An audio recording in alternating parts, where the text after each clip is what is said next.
Live from the headquarters of Ramsey Solutions, broadcasting from the Pods Moving and Storage Studio, it's the Ramsey Show, where we help people build wealth, do work they love, and create incredible relationships. I'm John Deloney, joined here by George Camel, and we are taking your calls on work, money, life, whatever you got going on. We probably have an opinion on it. Give us a shout at 888-825-5225. That's 888-825-5225. It is a packed audience out there today. Packed. And it's good to see everybody. Let's go out to John in Greenville, North Carolina. What is up, John? How we doing, man? Hey, I'm doing well. How are you all? Excellent, my brother. What's up? Okay, so two questions. I'm looking for some advice and a career change.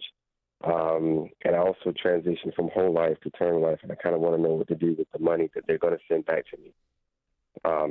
So I'm 41. I've been in education for about 17 years in administration at a middle school. Can we just stop right there? Work. God bless you, dude. That's amazing. God bless you, man. Thank you. I have a middle schooler, one, who lives at my house. Wow. And I'm trying to great. administrate that. And God bless you, dude. Incredible. Thank you. There is no job on earth you can't do. So there you go.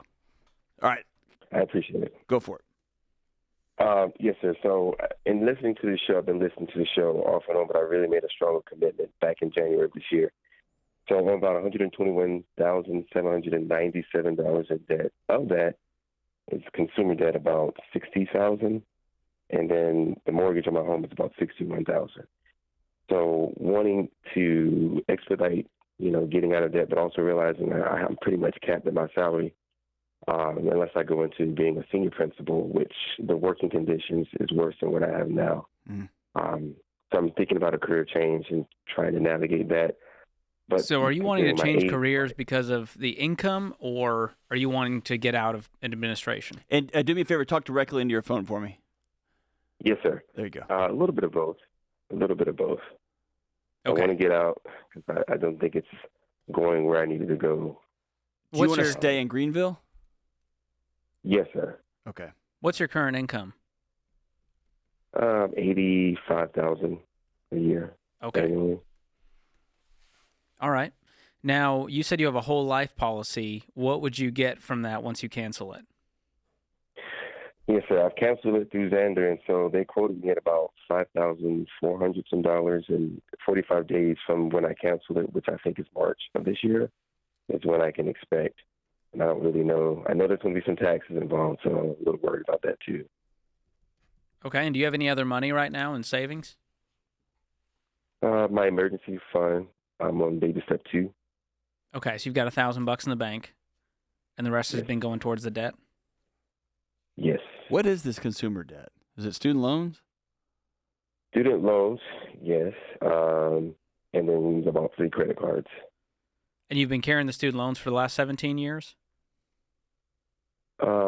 Yes. Oof. Including like the masters that I got. So it's kind of been a little bit here and there. You've collected some along the journey? Yes. Okay. Are you married? Do you have somebody to pitch in and help, or are you single? Single. All right. I'm looking to be married, but, working 12 hours a day, it's kind of hard. Man, you're impressive. Well, the good news is making $85,000, can you pay off $60,000? Absolutely. You can be done with this in less than 2 years. Okay. So that's I wouldn't change careers because your financial situation is on fire. I would change careers because you want to change careers. Okay. Yes, sir. Do you know what you want to do? Or do you want to stay in the education world? Or you want something completely different? I've been kind of looking at some things in IT, and I've taken like a little boot camp course, and it was really intriguing. I did well on it. Just a little nervous about jumping into that because it would be entry level, and I need to get certifications and stuff. Finding the time to study for that has also been an issue, but. Yeah, I'm going to tell you something. I hate to say this because I've been an education administrator for most of my career. So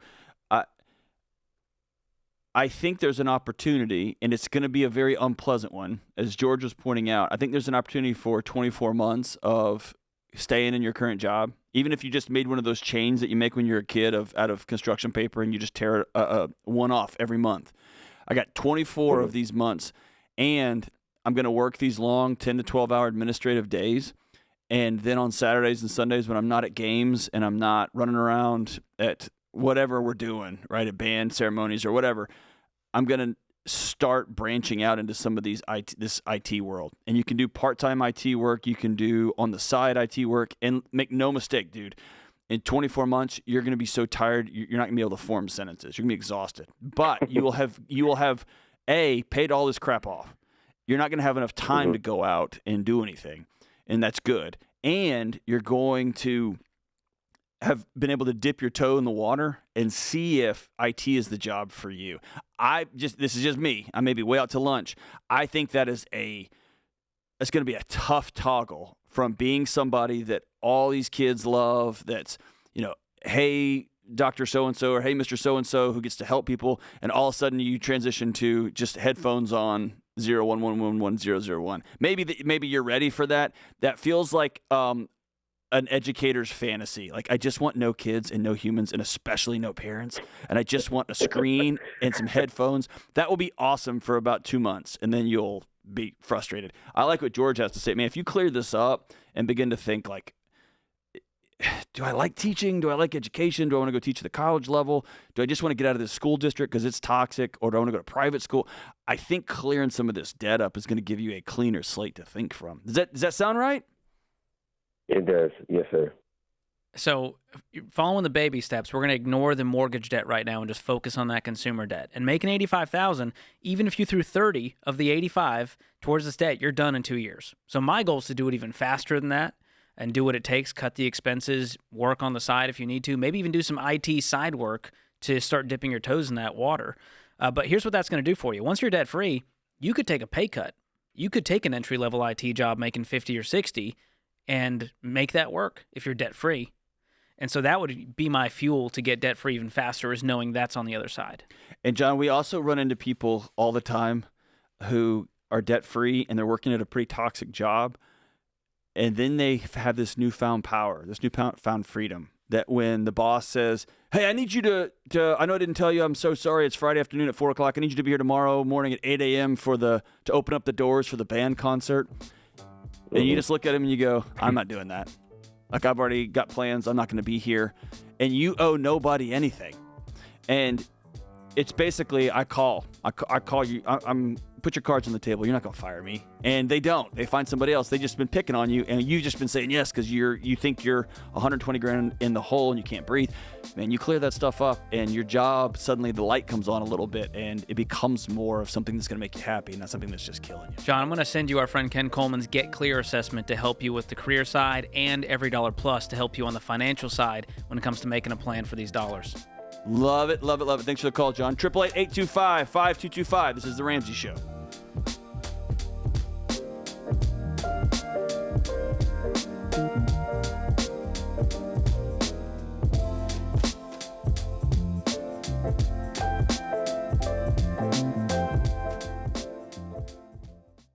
We've been doing business at Ramsey for more than 30 years. By now, we're a well-oiled machine, but it wasn't always that way. Yes, we've always had a vision, always had determination, and a drive to help people. But what we didn't have was one central place to access all our numbers so that we could get further ahead or quickly see when we needed to pivot. We were always jumping back and forth between different systems and spreadsheets. So when NetSuite by Oracle helped us wrangle our revenue, inventory, expenses, and more into one place, it was a game changer. And NetSuite's #1 cloud financial system can help your business gain the same visibility, because businesses thrive on timely data. And NetSuite's real-time analytics can help your business have immediate access to your numbers daily, so you always know where you stand and you can move quickly. So go to netsuite.com/Ramsey today and set up a free product tour. That's netsuite.com/Ramsey.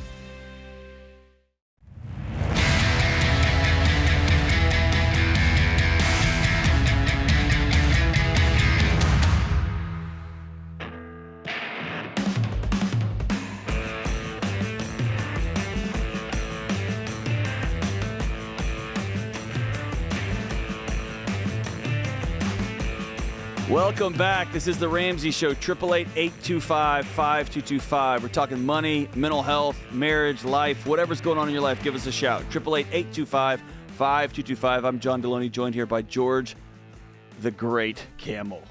Wow.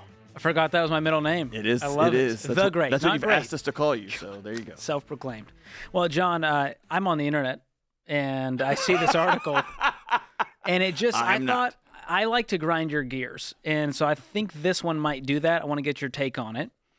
And here's the gist of the story. It's my hot take, as the kids say, right? Yes. Please never use that term. You got it. We're done with that. Okay. So this woman recently gives birth, and her husband demands that she pay the entire hospital bill herself. Now, there's more to the story. They've been married 7 years. She just had their first baby 3 months ago. They split everything in their marriage 50-50 when it comes to finances and generally keep their money separate. And everything seemed to be going pretty well until they received a hospital bill for this birth. So here's the deal. She planned to give birth without any medication, but after 24 hours of labor, decided to do the epidural.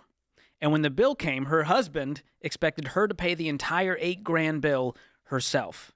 And when she asked why, he said, "You're the one who couldn't hold out for a few more hours, and you jacked up the bill, and I shouldn't have to pay for all of these extra requests."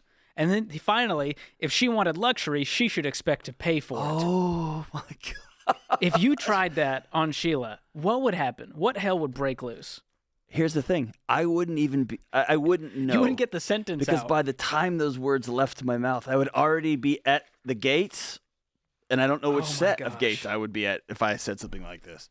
Now, if you're wondering all the extra, what jacked up this bill? Well, of course, the epidural, very expensive.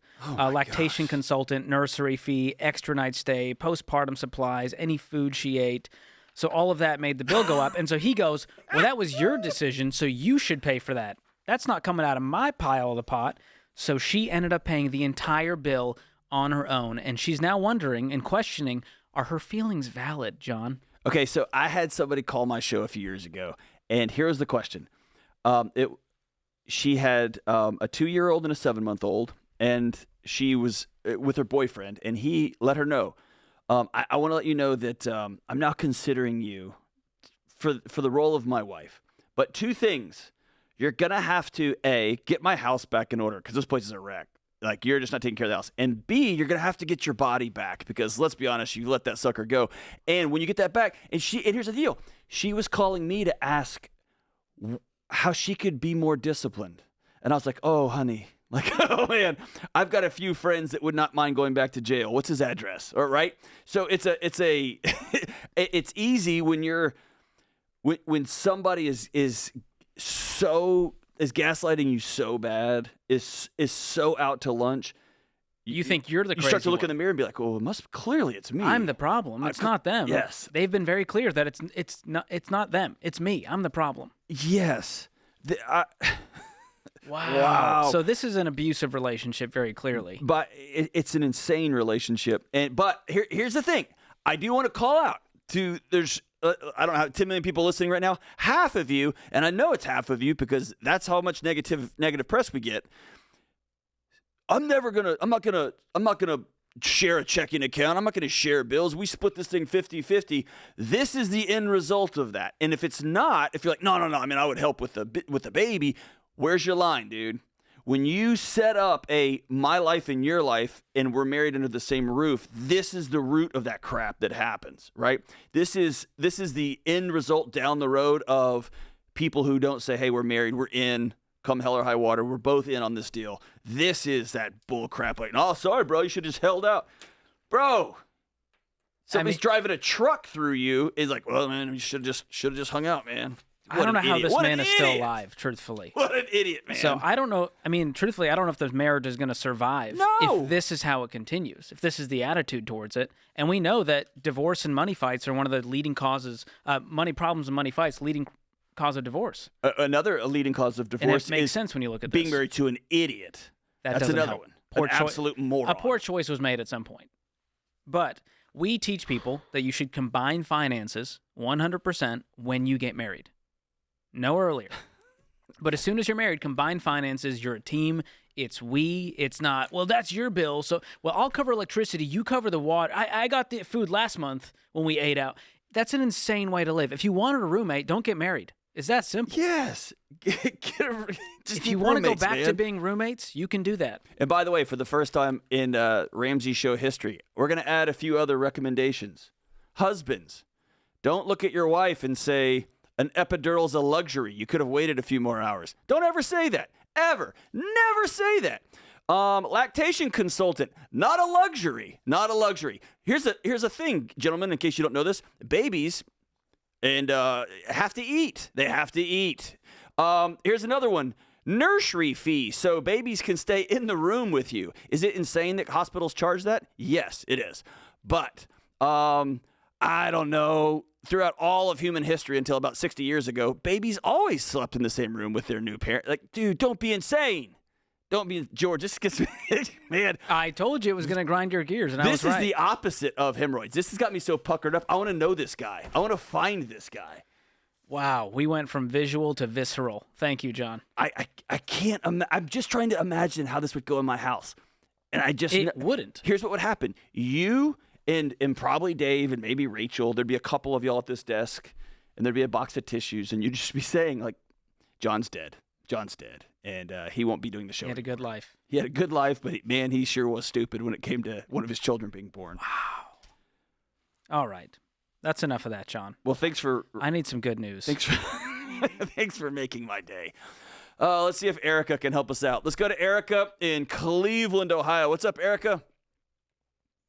Yes. Save me. Save me. Hi, my name is Erica. I'm from Cleveland. How are you doing today, John and George? We're making it. We're making it. Hey, we're kind of up against the clock, so hop right into your question.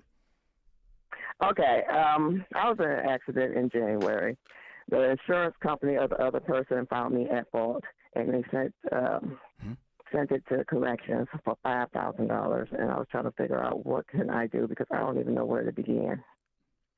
So you were in a wreck, you were at fault, and they had a $5,000 judgment against you, and I'm assuming you don't have $5,000 to pay? No. Okay. And it happened in January, and they've already sent it to collections? Yeah. Yes. They sent me a letter, this week, actually, for collections already. Okay. They sent me the letter for saying I was at fault last week, and sent me the letter for collections this week. It may not be collections yet. It may just be like they want payment. Like if they just if who you just got your contacted judgment. You? Who wrote the letter? I don't know. It just said some kind of collection agency. Okay. I would call them back, and I would be very direct with, I just got this piece of paper that says I'm at fault. I've had no time to review it. I haven't had time for my attorney to review it. I just got this thing, and then all of a sudden you guys are calling me for $5,000, which I don't have right now. I'm going to have to make arrangements. I'm going to have to call you back. And then you're going to have to sit down and come up with a plan for this $5,000. If there's a judgment, there's a judgment. Do you have any other debt? Yeah. That's student loans and a house note. Okay. And I don't really know how much my student loans are exactly. Well, we got some homework to do, Erica. Let's figure out exactly how much we owe. Let's list it all out, and let's take care of this collections before it accrues any penalties or interest or fees. But if you owe it, let's just make a plan to pay it. I'm going to send you Financial Peace University. It's going to walk you through our proven plan to get out of this mess and start building for the future instead. But it's $5,000, and it feels like a lot right now. One day you're going to look back and go, that sucked. Remember that? Yes, but you gotta pay it. Don't ignore it because it's going to double and triple on you. Then you're going to get in a bigger The only way out mess. is to pay it off. That's right. This is the Ramsey Show.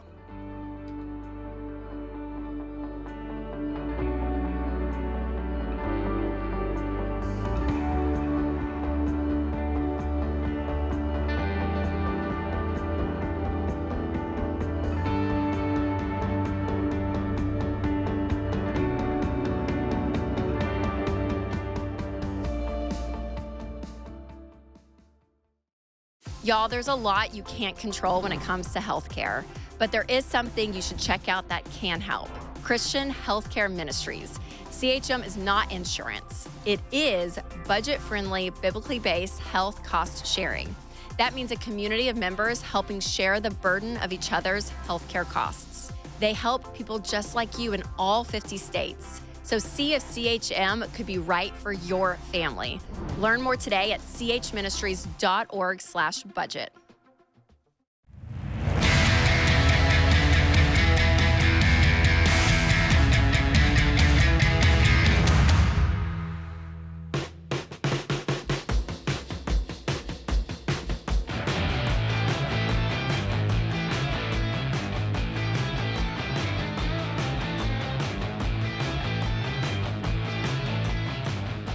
This is the Ramsey Show, 888-825-5225. It's 888-825-5225. Let's go out to Charlie in Virginia Beach. What's up, Charlie? Hi. So I bought my house this past November, and after finding Dave, I realized that it was a very poor financial decision. Well, that's a big one. That's a big one. Yes. My boyfriend and I are considering getting married, and I'm just wondering if I should save some money to be able to sell my house as I'm in baby step 2. How much debt do you have? $395 is the mortgage, and I have $81 in student loans. Okay. When do you plan on getting married? Probably before next year, 2024. Has he even proposed yet? We have talked. Oh, No. Charlie. Ooh, the old talk. The old talk. It could be 2029.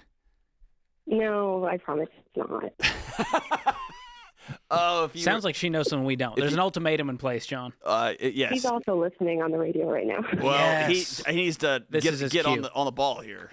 Just stop waiting around. Okay, so what makes you want to sell this house? That's a very big decision. Is the mortgage way too much comparatively to your take-home pay? It's astronomical. Wow. It's Give me a number here. What's your take-home pay? $2,524. I take home about $30 under $8K. So about $8K, and the mortgage payment is how much? $2,524. Okay. And I have COA of $180 a month. Okay, on top of that. So we'll include that in the numbers. So you are, is that on a 30-year? It is a 30-year. Okay. It's like 31%. Yeah. I think. So we're looking at over 30, probably closer to a third of your take-home pay, which is a lot. It's not on fire. I thought you were going to tell me it's 50, 60% of your take-home pay. And I if you feel like get I'm married, his salary comes in on top of that too, right? Yes. So the question is, what is your household income versus your debt? Like us combined? Right now, we're going to just looking at Charlie solo. Oh, it's just the $8K a month. So that's your take-home pay. Yes. And how much debt do you have total? $81K. And is that all student loans? Oh no, with the mortgage, it's $476K together. We're just looking at the consumer debt. So you have 81,000 in student loans. Yes. Okay. Now with your take-home pay, you could pay this off on your own. You're making about $100K take-home almost. And so could you take, $40,000 a year and throw it at this debt and be done in 2 years? Especially if you're married inside of that, you're going to have combined incomes. You're going to have a bigger shovel to throw at this debt. Is he bringing debt with him? No, he's a lot smarter than me. Oh, does he have a house? He does. Okay, so what's the plan if you guys get married? Would you sell this one anyways? I would want to sell my house because he has a better house. Oh, okay. I have a town home. He has a real home. And how long? Wow. Shots That's fired, hurtful. Charlie. Shots fired. I love a townhome. Okay. So either way, you're going to sell this house down the line. Yes. My gut tells me we can sell it when the time comes to sell it. Because right now you're going to sell it and then rent somewhere in Virginia Beach, right? Yes. That would be the plan. And if you sold it, what would you net profit after all the fees? I wouldn't profit anything. I would have to save to sell it because it's only appraised at $399. So you'd be underwater on this thing. Yeah. Yeah, so it's not really doing you any favors other than getting rid of your mortgage payment, which is just going to be replaced with rent. And so I don't think the house is the problem right now. I think it's getting on a budget and seeing if we can even increase the income, and maybe we can get rid of this debt before marriage. That'd be a cool goal. That's what I want to do. To be able to cash flow the wedding, start our marriage off completely debt-free. You move into his place. We have a big shovel. Now we can start attacking the house. I like that plan. You listening, David? Okay. He's listening. But here, I want to tell you this, Charlie, and this is not John and George, Debbie Downers, okay? Mm-hmm. The temptation here is to say, okay, we have a plan that's going to a 2-year plan. And inside that 2-year plan, we're going to move into his house, we're going to sell my house, we're going to get married, and we're going to live happily ever after. The reason we tell folks don't play house, there's the moral side, let's move that over. There's a math problem here, okay? And so the number of relationships right where you are that don't end up getting married, or something comes up, or it becomes like, well, let's just wait, I want to wait another year and then another year. It's lots and lots and lots and lots of them. So as hard as this is, I want you to do 2 things at the same time. I want you to make plans for the future, right? You'll continue down. You'll talk about marriage, make him propose to you in the right way, and do all that fun stuff. And I want you operating as though you are on your own. Okay? Absolutely. And do both at the same time. But that means, man, it may come time to you may need to get rid of this house, or you want to get rid of this house, but don't blame Dave and don't blame this marriage for it. Let's do it when the time is right, in the right order, right? When you get married, we're gonna move in together. Cool. Now we got to get rid of these places. There's gonna be a lot less pressure that way than suddenly you sell this place and, well, I guess I just got to move in, or I got to get an apartment, and it gets all wonky and everybody gets sideways. Does that make sense? Yes. Yeah. Do it in the right order. But good for you. And David, get on the ball this weekend. What are you waiting for? David. Poor David. No poor David. He's listening right now going, he can't even defend himself. He's probably, I plan on it, John. All right. Sorry if I ruined it, David. George, I did that one time. I had a former student of mine. I was walking out of a restaurant, and a former student of mine was sitting at a booth. And I slid into the booth, and there was a woman sitting across from him, and I looked at her and him, and I was like, what are you doing? And he introduced me to her, and I was like, are you with him? And she's like, yeah. And I looked at him and said, you're ridiculous. You're going to let her get away. You're just messing around. I haven't seen him forever. You're just messing around, screwing around, and she's going to leave because you don't have the courage to just get married. I had never met her. I was just being silly. Were you just trolling? Just absolutely trolling. And he looks at me and he looks at her, and he reaches under his leg, throws the ring down on the dinner table and goes, well, you ruined that one, Deloney. And I was like, oh no. Wow. And then that's their proposal story. And I was like, I think it's probably time for me to go. Sorry. Yeah. Guys. Never again. Don't ever let John slide into a booth if you're trying to propose. That is correct. It's a very specific scenario that applies to almost no one. But it does provide. It does apply to David and Charlie. David needs to get on the ball here.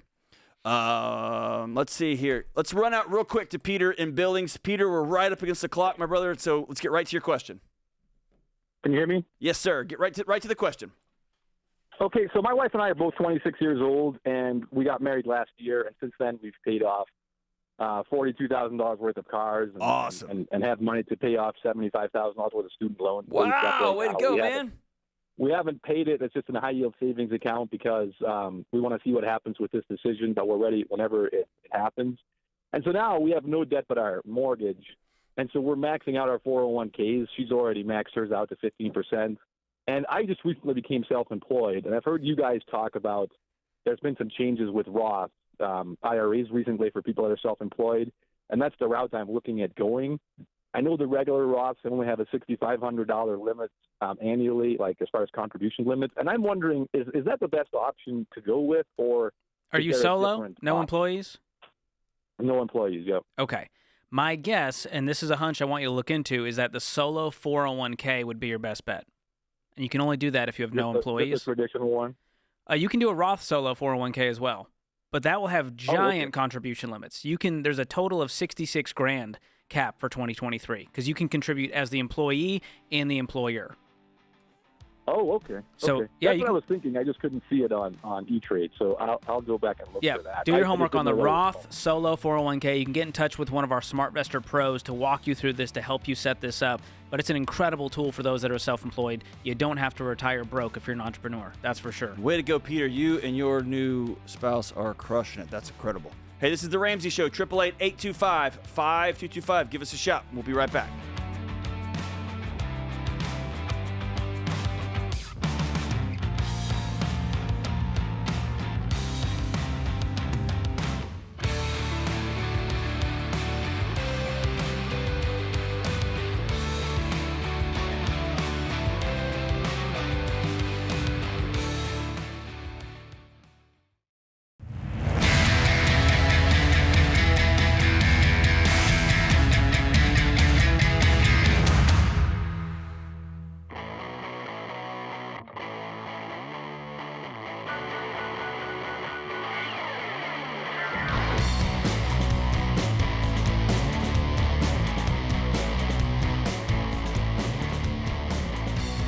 Every time I talk about this upcoming event, I get more excited because it's going to be incredible.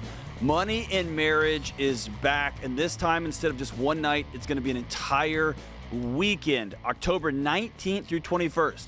This is months away, so you got time to save up for it. Join Rachel Cruz and me for the Money in Marriage getaway and spend an entire weekend unplugged from your day-to-day life and simply focusing on your marriage. One thing I've seen across the country where I'm traveling or doing my show is over the last 3 or 4 or 5 years, couples have become roommates.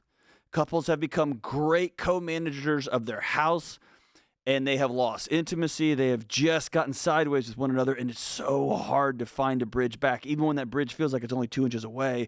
And that's what this weekend is for. We're going to cover things like money and budgeting with your spouse. We're going to talk about connection, sex, and intimacy. We'll get you planning for your future together. And this isn't what you think of when you think of a marriage conference. Not just going to be you sitting there with a notebook being a nerd. You're going to learn a ton, but we're also going to give you and your spouse time together throughout the weekend to reflect and discuss what you're learning and actually come up with a real game plan to take home with you. Rachel Cruz and I will be right there to coach you along the way and answer your questions. And we have some incredible surprises that will also be a part of this weekend. We can't wait for you to be there. If you're listening to this and it sounds like something you and your spouse need, I want you to talk to your spouse about this because, listen, tickets start at $6.99, which is a deal. It's madness for a weekend marriage retreat getaway, and this is going to be an incredible experience. Go to RamseySolutions.com/events to save your spot. That's RamseySolutions.com/events to save your spot.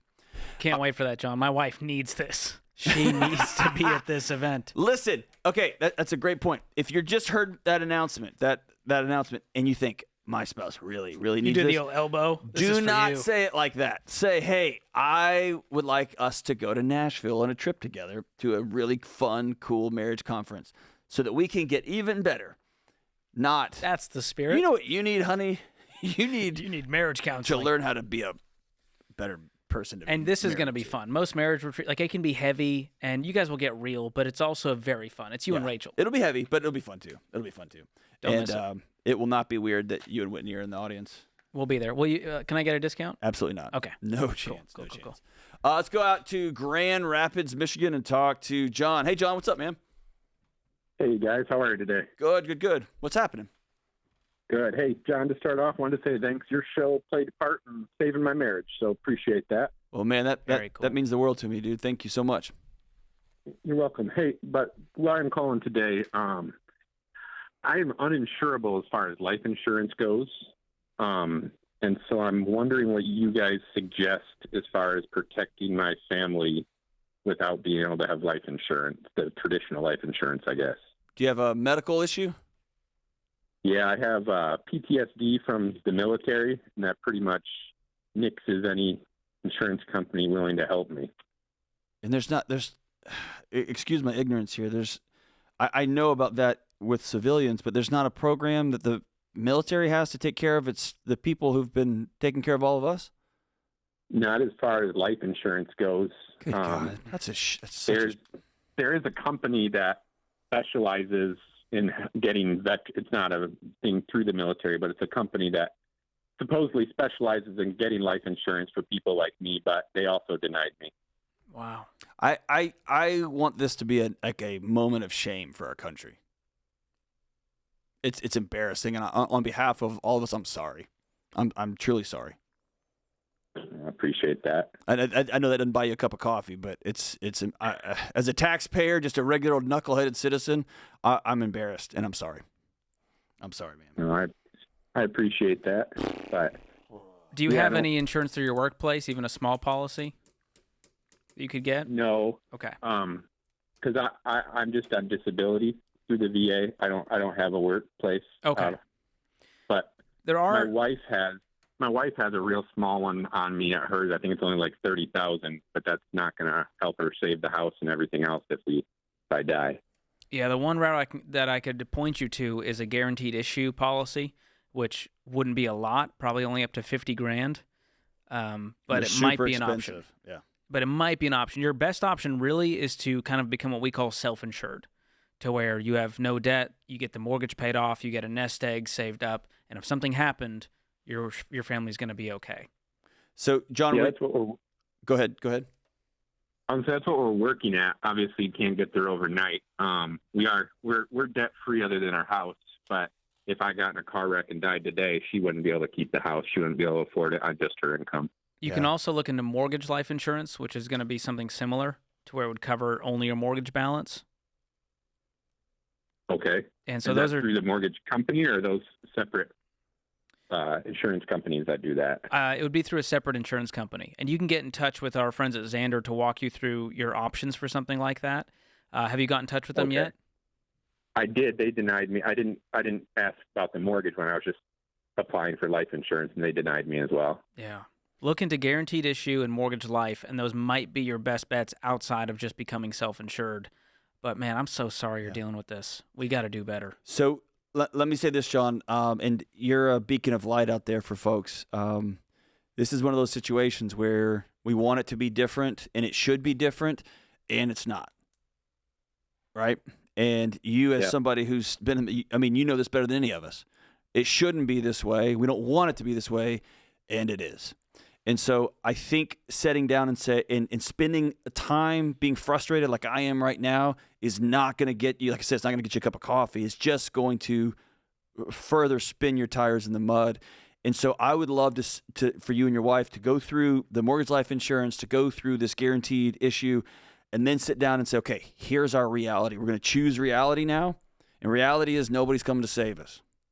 And so let's get some mortgage insurance that we're probably going to pay a little bit. We're probably going to overpay for it a little bit, but it's going to it's a sleep tax. We're both going to be able to sleep. And then we're just going to have to do things a little bit differently. We may have to be a Corolla family for several years because we're going to put a nest egg aside because this is going to come. We're all going to end up dead. We all know this. And there's not a policy for you. And so I think you see what I'm saying? There's some empowerment with owning reality once you get on the other side of grief. You know what I mean? Yeah, I got you. Okay. That makes sense. And yeah, I'm a 04 Tacoma driver, so I got you there. Hey, man, I'm an 06 Tundra guy, so there we go. We can high five. But hey, I'm grateful for you. Thank you for your service, and thank you for loving us in ways that we're clearly not reciprocating. And there's something powerful about owning reality. Here's where we are.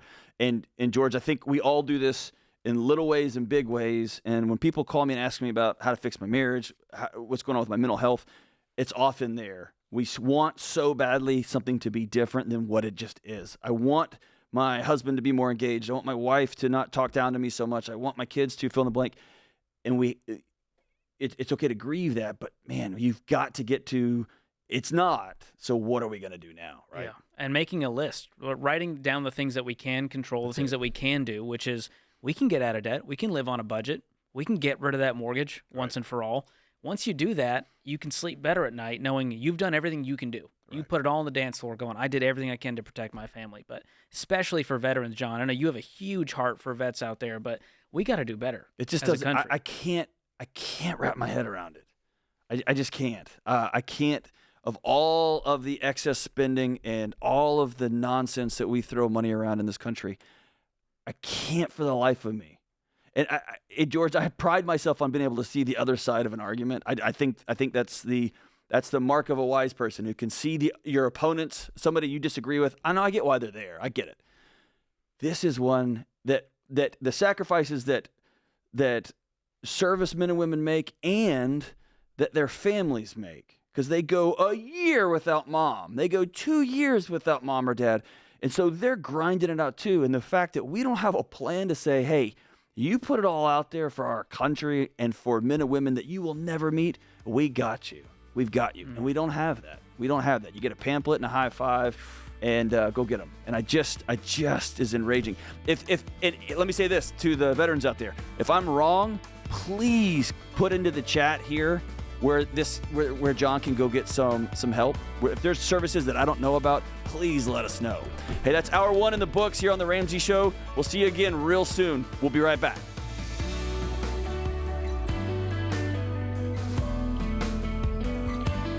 Hey, it's John Deloney, co-host of The Ramsey Show. Did you know over 18 million people listen to The Ramsey Show every week? A lot of those people listen on one of our 600-plus radio stations across the country. To find a station near you, go to RamseySolutions.com/show.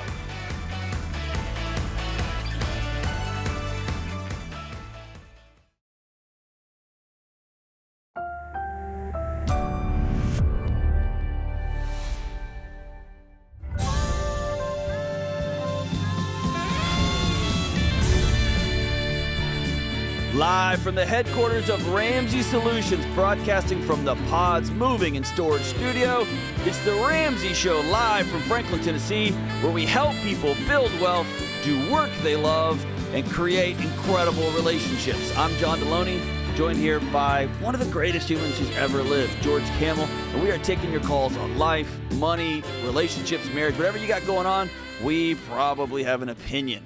Give us a buzz at 888-825-5225. The call is completely free, 888-825-5225. We're not supposed to talk about him, but let's go out to Bruno in Lincoln. What's up, Bruno? What you did there. Bruno, how sick are you of that? Hey, what's up? What's up, guys? How are you? Good. Hey, are you sick of the don't talk about Bruno jokes? Because I'm just going to keep making them. Okay. Yeah. I hear that a lot. Hey, my name rhymes with a bad lunch meat, so same team. All right, so what's up, dude? My question is it better to save only for a 20% down payment to go ahead and purchase a house, or may wait for the next 5 years and then buy the house cash?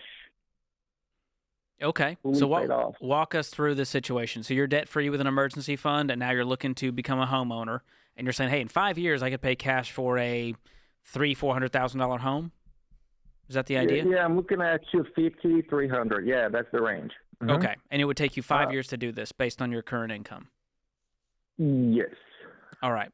Yes, you're correct. Here's the way I look at this, and John may have a different opinion. I get worried about waiting 5 years because we saw what the housing market did the last 5 years. And so the house that you're looking at that's $250,000 today could be $400,000 5 years from now. And all of a sudden, you're so excited you saved $250,000, and now you're still $150,000 shy. You see what I'm saying? Mm-hmm. So it's a moving goalpost. And so what I like to do is just using the Ramsey parameter, saying, hey, if I did a 15-year fixed rate where the payment was no more than a quarter of my take-home pay, what would it take to get there? And that number may be 25% down. It may be 40% down. But I don't know that I would personally wait 5 years to become a homeowner if you're financially ready. I see. Yeah. Okay. It's an awesome goal to have. Because you're also paying rent too on top of it. Yeah. I would say we're not paying like a huge amount for rent. It's only $1,300.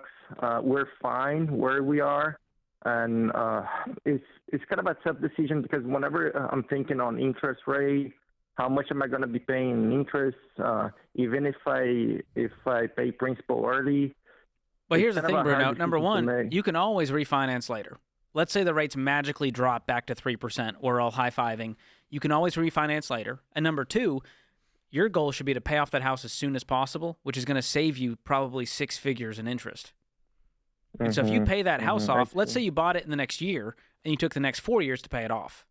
Well, now you only paid 5 years of interest instead of what people normally pay, which is 30 years of interest at a higher rate. Okay, yeah. So crunch the numbers, and I still think it's an awesome goal to pay cash, but generally we'd say, hey, if you can't save up and pay cash for it within a few years, it's just a long time to wait while the housing market keeps appreciating and shifting. I see. Okay. And let's say if I go ahead, even though I can pay early, is it better to come up with a 30 years mortgage or a 15 years or 15 years? only. And then you Okay, be about I the got business of paying that thing off like a 5-year, 7-year loan. Okay. And you'll be better off that way because you'll be building equity. You're basically locking in that Okay. housing price and then building equity and paying that thing off very quickly. Bruno, are you married? Yes, I'm married. Is she sweating you down no for a house? kids. Yep. I could say it again. Is she sweating you down for a house? No, I had. That's what happened. My wife just started working, and now we can breathe financially, and then we can start building up these saving accounts, so we can start looking at a house. Love it. So, Okay. yeah, I foresee in 1.5 years we'll be able to save enough for a 30% or a 40%. That's so incredible. That's why my question. Yeah, dude, that's awesome. Yeah, That's awesome. Yeah, I've been waiting my entire life to that, and finally we got to the point that we're very thankful for what happened to our life. So yeah, Dude, I'm so proud of you, man. That's you guys are in a incredible. great spot. And let me just say, it's a fantastic goal to pay cash for a house. That's the way we would always recommend it if we could. Mm-hmm. But we live in a fallen world, and so the only debt we won't yell at you for is a 15-year fixed rate loan. Let me make that clear. They go, I thought Dave said debt's bad. It is. We don't like it, but we understand that in today's world, if we said you can only pay cash for a house, we would have 0 listeners left on the show. That's right. These people are insane. That's right. All right, let's go out to Jason in Pennsylvania. What's up, Jason? Good afternoon, guys. How are you? Great. How are you, man? So, not too bad. So, quick question. I'm going through some of the steps that you guys put out there, and right now I'm sitting around $45,000 in debt. That would be paid off in a maximum of 4 years if I continue doing the payments. But I also have $65,000 in Class A stock. The capital gain would be $15,000, or the capital gain tax I would pay on it roughly $2,500. Okay. Does it make sense to sell off that stock to eliminate that debt, or is it? It makes perfect sense. I would do it yesterday. All right. And I've done this, Jason. When I was in debt, I had a few stocks from Apple, not nearly what you have, but it helped me pay off debt, and I've never looked back. And you can look at the numbers and go, well, what the stock would have been. But, man, single stocks, number one, are super volatile, and that money is way better spent freeing you up instead of doing this for the next 4 years. And you're still I left would with definitely almost 20 save money grand. on interest. Yep. Yeah. Yeah, so I'm 100% George. Any stocks, I'd sell them and get them out of Set aside the money for those taxes, but, man, $2,500 in taxes to be debt-free today and still have almost 20 grand left over? Done. That's a Done. win-win. That's your emergency fund, too. I mean, you just skip baby steps 1, 2, and 3. Just leapfrog that That's thing. right. Hey, before we head into commercial break, it means a lot to people who have no idea who we are when they are scrolling around on YouTube and you have hit the subscribe button, you've left a 5-star review, it pops up in their feed. It sends this thing up into the magical wizard algorithms, and it gets the show in front of more people who are sitting at home with their face in their hands and little kids running around and they don't know how they're going to pay their bills. Not asking for money, not asking for y'all to buy any of our stuff. Like, what we're asking you to do is hit the subscribe button. It doesn't make us, it doesn't give us any more money. It doesn't make us all feel better. It puts the show in front of other people. It's a zero-cost way for you to help out your neighbors and to begin to take into our own hands this financial mess that our country is in. There is not going to be a savior on a white horse on this one. We're going to have to decide as neighbors how to do this. And if you've always wondered, why don't more people just do the Dave Ramsey play? A lot of people don't know about it. And so if you hit the subscribe button, if you go to Spotify, go to Apple, hit the subscribe button. If you leave your 5-star reviews, it just kicks it up and puts the show in front of more people. And it's more people that can get help. Well and George, said. I've never in my life would have imagined that I was asking people to hit the subscribe button. Yeah, generally you're doing it for validation. This is out of very pure motives and intentions that he really just wants impact. Exactly. So that's growth, John. I'm proud of you. It's such an easy way to help out your neighbor these days. It really is. Hit subscribe. Hey, this is The Ramsey Show, 888-825-5225. We'll be right back.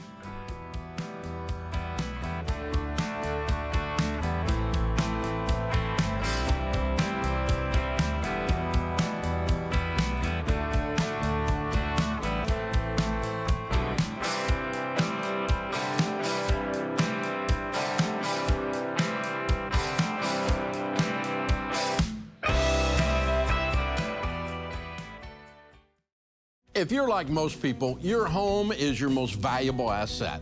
And when you want to make improvements, it can feel like everything costs too much or takes too long. But something as simple as custom window coverings from Blinds.com can completely change your space and add value to your home. We've recommended Blinds.com for over a decade, so you know you can trust them. From blinds, drapes, and shutters to motorized shades, they make it easy and affordable to upgrade your entire home, and their team is ready to help with everything, from design consultation to measuring and installation. Plus, there are never any misleading quotes or hidden fees. Everything's backed by their 100% satisfaction guarantee, and shipping is always free. See why Blinds.com is the #1 online retailer of custom window coverings. Go to Blinds.com now and save 45% off selected products. Visit Blinds.com today for more info.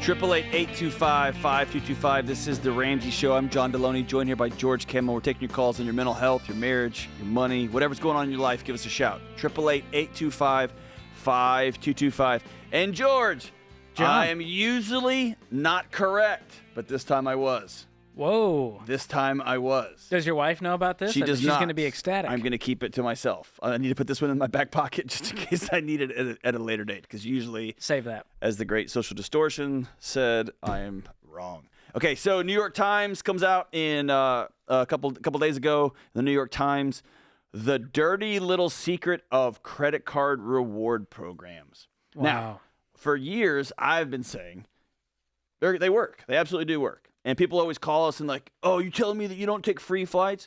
And they for sure do. If you're just swiping the card, I got a buddy who puts 100% of his life on these cards. Everything on the card, so that, and he pays it off every month, and he just does it for the free miles or free whatever. Sure. That's a real thing that happens. Now, most people don't pay it off every month, and they're like, no, I was just going too broke, and they don't. But fair enough. There are people who do. And my buddies were always surprised that I didn't participate. And it wasn't me trying to take a moral high ground or anything like that. But I didn't want to participate in this program because I knew that these credit card companies are not my friend. They don't like me. They're not hooking me up because I'm hooking them up. It's not like, yeah, bro, let's do this. We're in this together. I'll buy some stuff. You give me free flights. That's not how it works. Somebody is paying for my flights. And as I dug into it a few years ago, it appeared to me that the single mom with 3 kids who can't float the price of eggs and the increase in gas prices and the natural gas prices, she was paying for my flights because she was having to put this stuff on a credit card conceivably to survive. And so my free flights were being paid for by people who had way less and were struggling to make it. And turns out your hunch was right. Turned into studies and data. That's incredible. This is wild. Okay, tell us about this. Okay. So it goes on to talk about, hey, these swipes you're using to get first class airfare and trips and all your rewards, it's not from nothing. The credit card perks for educated, usually urban pros, are subsidized by people who have less. So poor consumers are ultimately footing the bill. And in 2022, the Federal Reserve data showed that the cost of rewards as a share of total transaction volume on these credit cards increased 25% from 2015 through 2021. And so what's interesting, John, is the data was so clear in this study. It showed that $15 billion in reward value moved from the poor to the rich, from the unsophisticated folks who couldn't pay their bills on time to the affluent wealthy. And no, normal people go, well, yeah, that's how the system is set up, John. So I'm just going to take advantage of that. Why would I not? But here's what's wild. A lot of the people that come at us going, I can't believe John's trying to use this moral angle to say it's not coming from people who have less than. It's coming from swipe fees from the businesses and interchange fees and my annual fees. But I looked at Capital One's, they put their shareholder reports out every year. And in Q4 of 2022, It turns out that 2/3 of their credit card revenue came from interest and fees, not from the interchange, not from the other fees, interest. So 2/3 is blood diamond money. Yeah. And let's also, it's also easy to get on a high horse and say, well, they're just making dumb purchases and they don't know. If you've ever spent some time with people on the margins, so many don't know, right? They haven't been told. They're just trying to claw their way out of the world that they found themselves in. And they don't know that it's not normal to roll fees over like this. They don't know that a 30% APR isn't just the price of doing life these days. And so I don't know how people can look in the mirror and say, you know what, I'm comfortable with a single mom trying to scratch through life with her buying my flights because they're free now. Like, I just can't wrap my head around it, George. Well, and the other problem is we're all paying for this through the increased cost of goods. The United States has some of the highest credit card processing costs in the world, typically 2 to 2.25% on every purchase.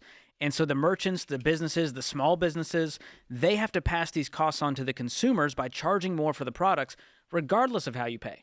And you see some of the local merchants that will say, here's the price for if you play with a card. Oh, here's yeah. the cash price. It's less. And George, I'm sure it's happened to you more because you're out in the world more than I am. That's true. But I had my first exchange the other day where I was at a place, I was traveling at a speaking event, and I was out on the road, and they said, we don't take cash here.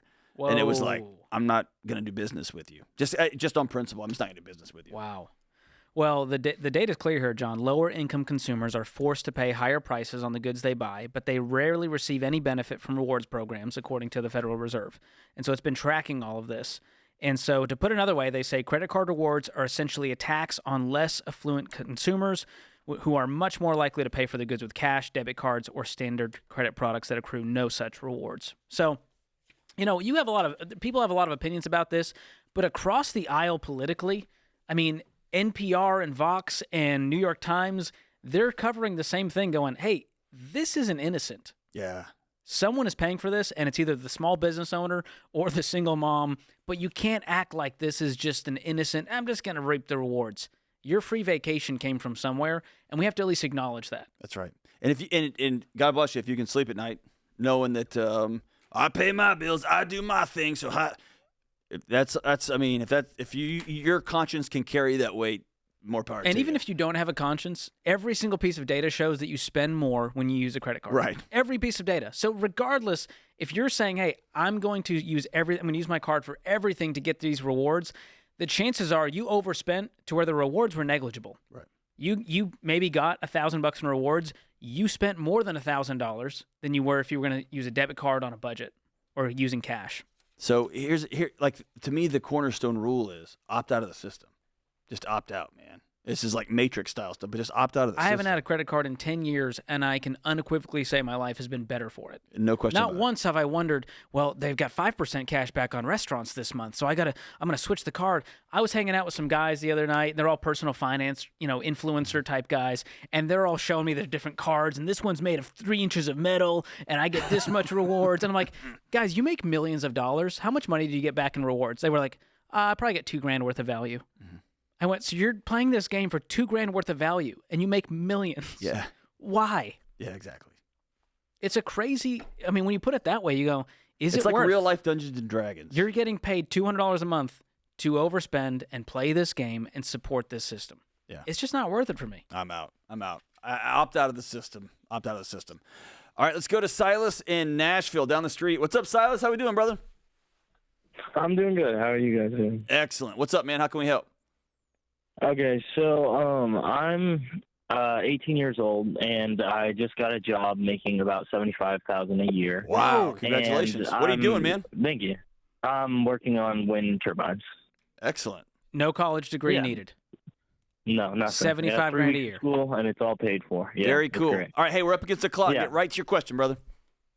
So I'm really trying to look in a way to save for my kids so then I can take off work. I don't have any kids yet. I don't even have a girlfriend, but I plan on having kids in the future. And I want the first 5 years or so, me being able to spend a majority of time, because studies show that that's really important, spending time with your kids at that age. So I want to create a short-term savings account for 5 to 10 years in the future, but I can't find really good rates on it. Like it's usually like 3% for a bank. And so I was just curious what you guys thought of like short-term savings. Where should I put that money? I don't know that savings is the best route to do this. What you're essentially saying is I want to be a stay-at-home dad for 5 to 10 years. And I don't want my spouse to work either? Yeah. Is that the idea? For 5 years. Yeah, for 5 years, yeah. I mean, you might be better off looking at some kind of passive income. It's not passive in the sense that it won't take work, but it may be tough to save up, $400,000 to live off of for 10 years in the next 5 years. Right. So you can save aggressively. A high-yield savings account's good. 5 years or longer, you can invest it into the market, but also live your life, man. Yeah, and having you might have read some research, but having one of the parents working full-time does not negatively correlate childhood development. So I don't know what studies you're reading, but that's not accurate. This is The Ramsey Show.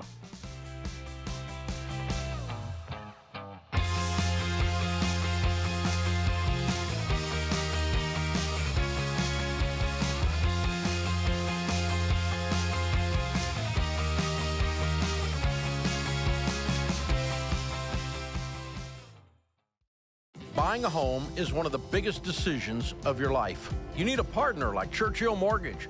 Churchill is one of the highest rated lenders in the country, and they're Ramsey trusted because they do what's right for you. Churchill works with you to build a mortgage the Ramsey way, one that doesn't bust your budget, sets you up for financial success, and helps you get out of debt faster. Go to churchillmortgage.com today and get started.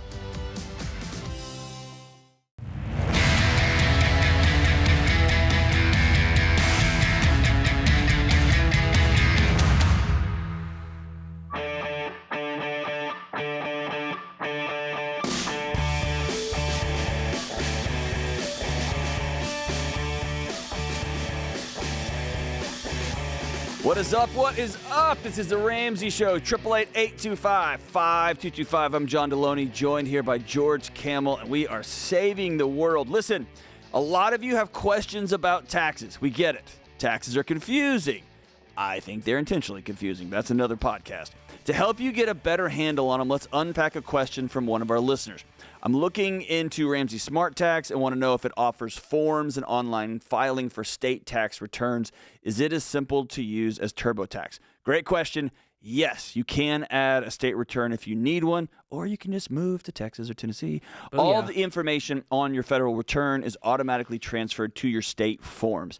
It could not be much simpler than that. Ramsey Tax is easy to use and gives you access to all major federal forms and deductions without any upcharges. George, this year I got a tax person for the first time ever, but the last few years I've just used Ramsey Tax at my kitchen table, and it is so easy, and just knock it out right there. And I actually like doing it at home because I like my kids watching. Like they get to ask questions and see it. And like, what's this form and what's this form? They get to punch in some numbers too for fun. I don't let them touch the numbers, but I do let them know this is how confusing the government makes it just to exist.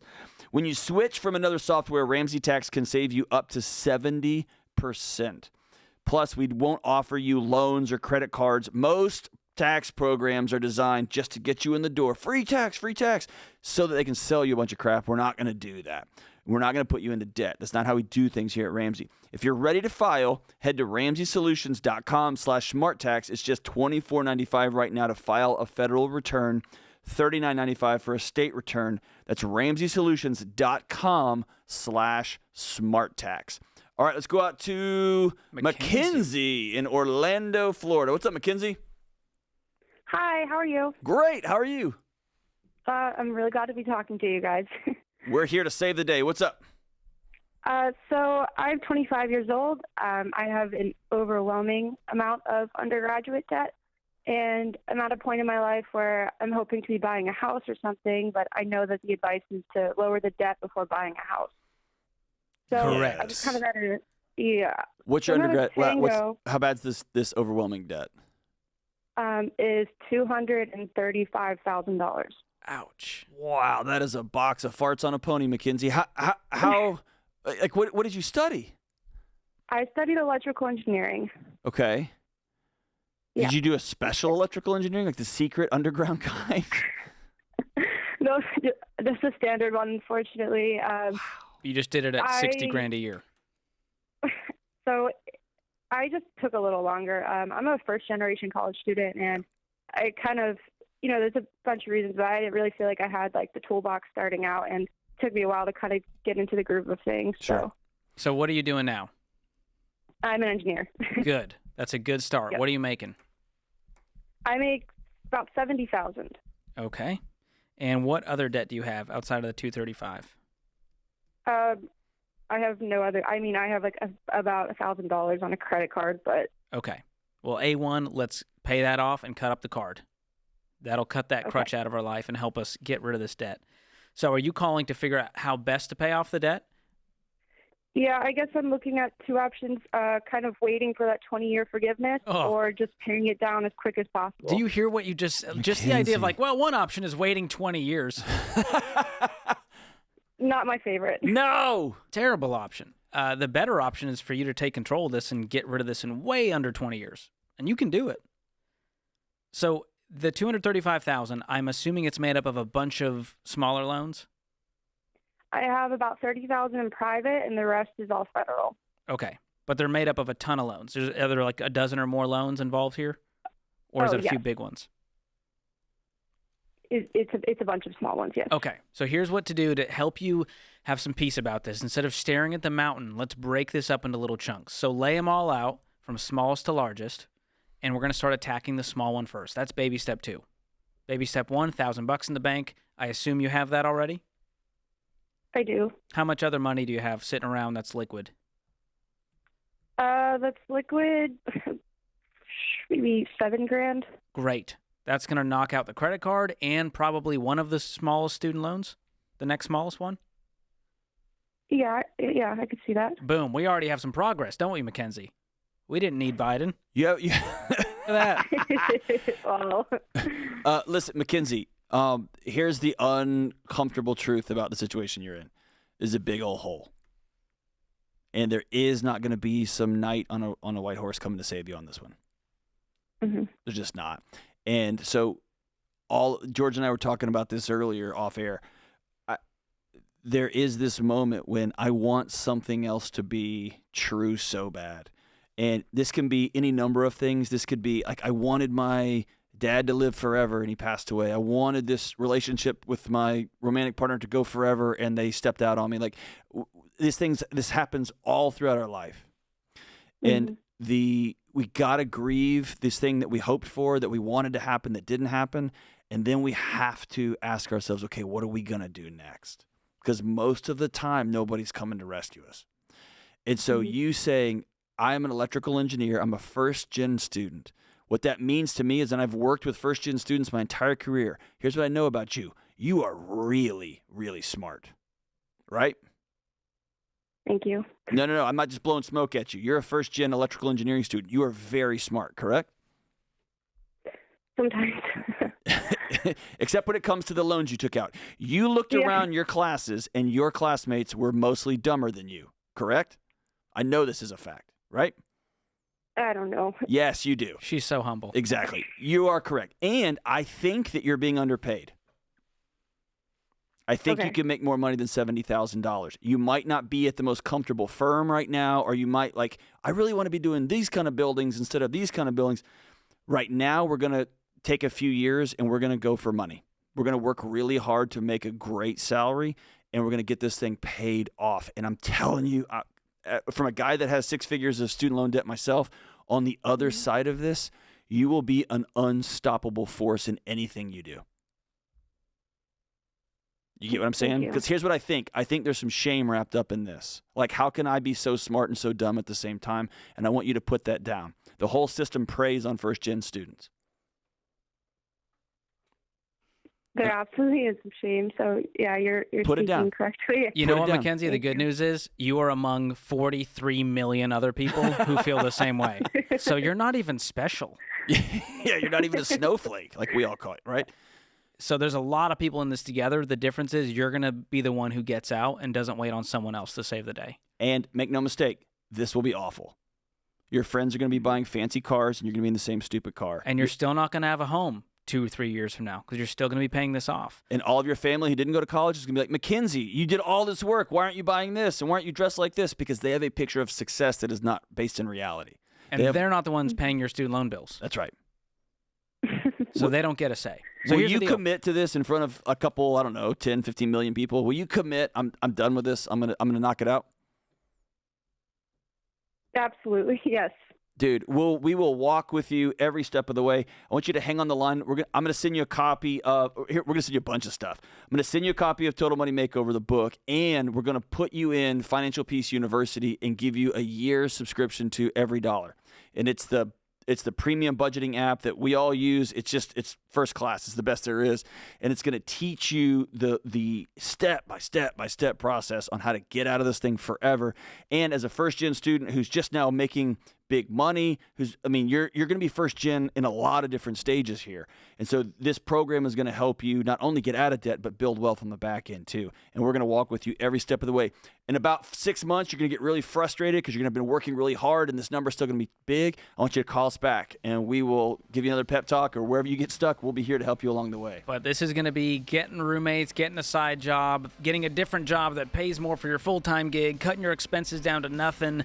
But then you're going to be able to throw 30, 40 grand at this debt, and all of a sudden you see the light at the end of this tunnel. You go, 3 years from now, 4 years from now, 5 years from now, I'm completely debt-free. And then we can look at home ownership down the road. And in 4 years, a McKinsey who has worked her way through electrical engineering school and has paid off all her debt, there's literally no stopping her. No. And go watch Borrowed Future if you want to know why John and I are so riled up about this.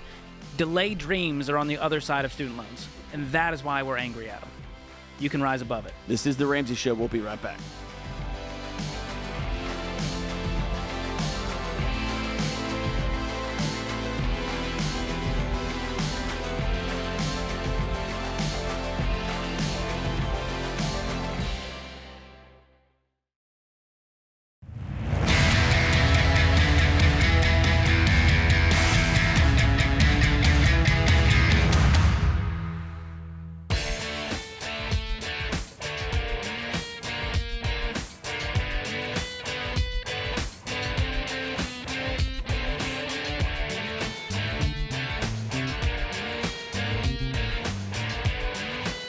This is The Ramsey Show, 888-825-5225. The Ramsey Show question of the day is sponsored by Neighborly, your hub for home services. From repairs and maintenance to remodeling and upgrades, Neighborly's trusted home service providers have trained local experts who can handle just about any job. So go to neighborly.com to find and schedule service today. Dude, I just wear out our maintenance guys here at the building. Winston and those guys yeah. Hey, I need a contractor. I need a deck person. You got a roofer person?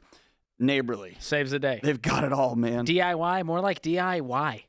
Just hire a guy. Yeah, right. That's the new tagline. I'm just pitching taglines for them. I don't think they want that one. I don't think they want that one's free. No. Well, hey, here's the question of the day. It comes from Chris in the Ramsey Baby Steps community. We are on baby step 2, and I'm having a hard time emptying our savings aside from the $1,000 to pay down debt, as our emergencies are never less than $1,000. Just trying to get over this mental hump. I feel like I will be forced to charge something like a car repair or furnace, which just happened. Then we will be thrown back so far. I'm just really scared. I think that's the place to focus. This is more mental and emotional than it is financial. Correct. It's almost entirely. And as my friend Dr. Lane Norton says, data is more important than feelings a lot of the times, right? So it's easy to look back and go, all these repairs cost this much money. Be honest with yourself, and they usually don't. A couple times they do. I've had to replace a roof. I had to replace part of a car. Like they can be expensive. Most of the time they're not. And George, you can tell me if I'm wrong, but they're not designed for that. This is designed to light a fire under you to get you running and gunning. Absolutely. It's not meant to cover the big emergencies. That's why we call it a starter emergency fund in baby step 1. And here's the truth. If an emergency happened, what would you do? If you had $1,000 and it was a $1,500 emergency, well, you'd pause the baby steps. You'd pause it and you'd stack up cash as fast as you could in order to cover it, and then you're back on the wagon.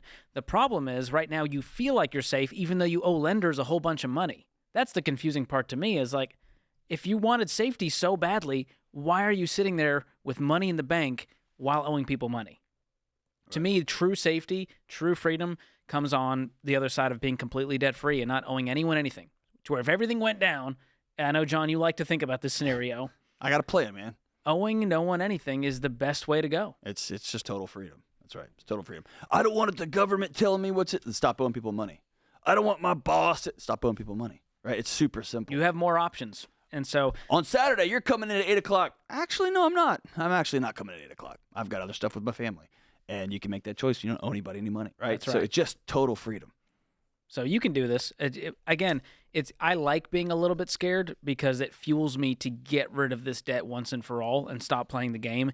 And it takes something that drastic in order to get there. And Chris, let me affirm you.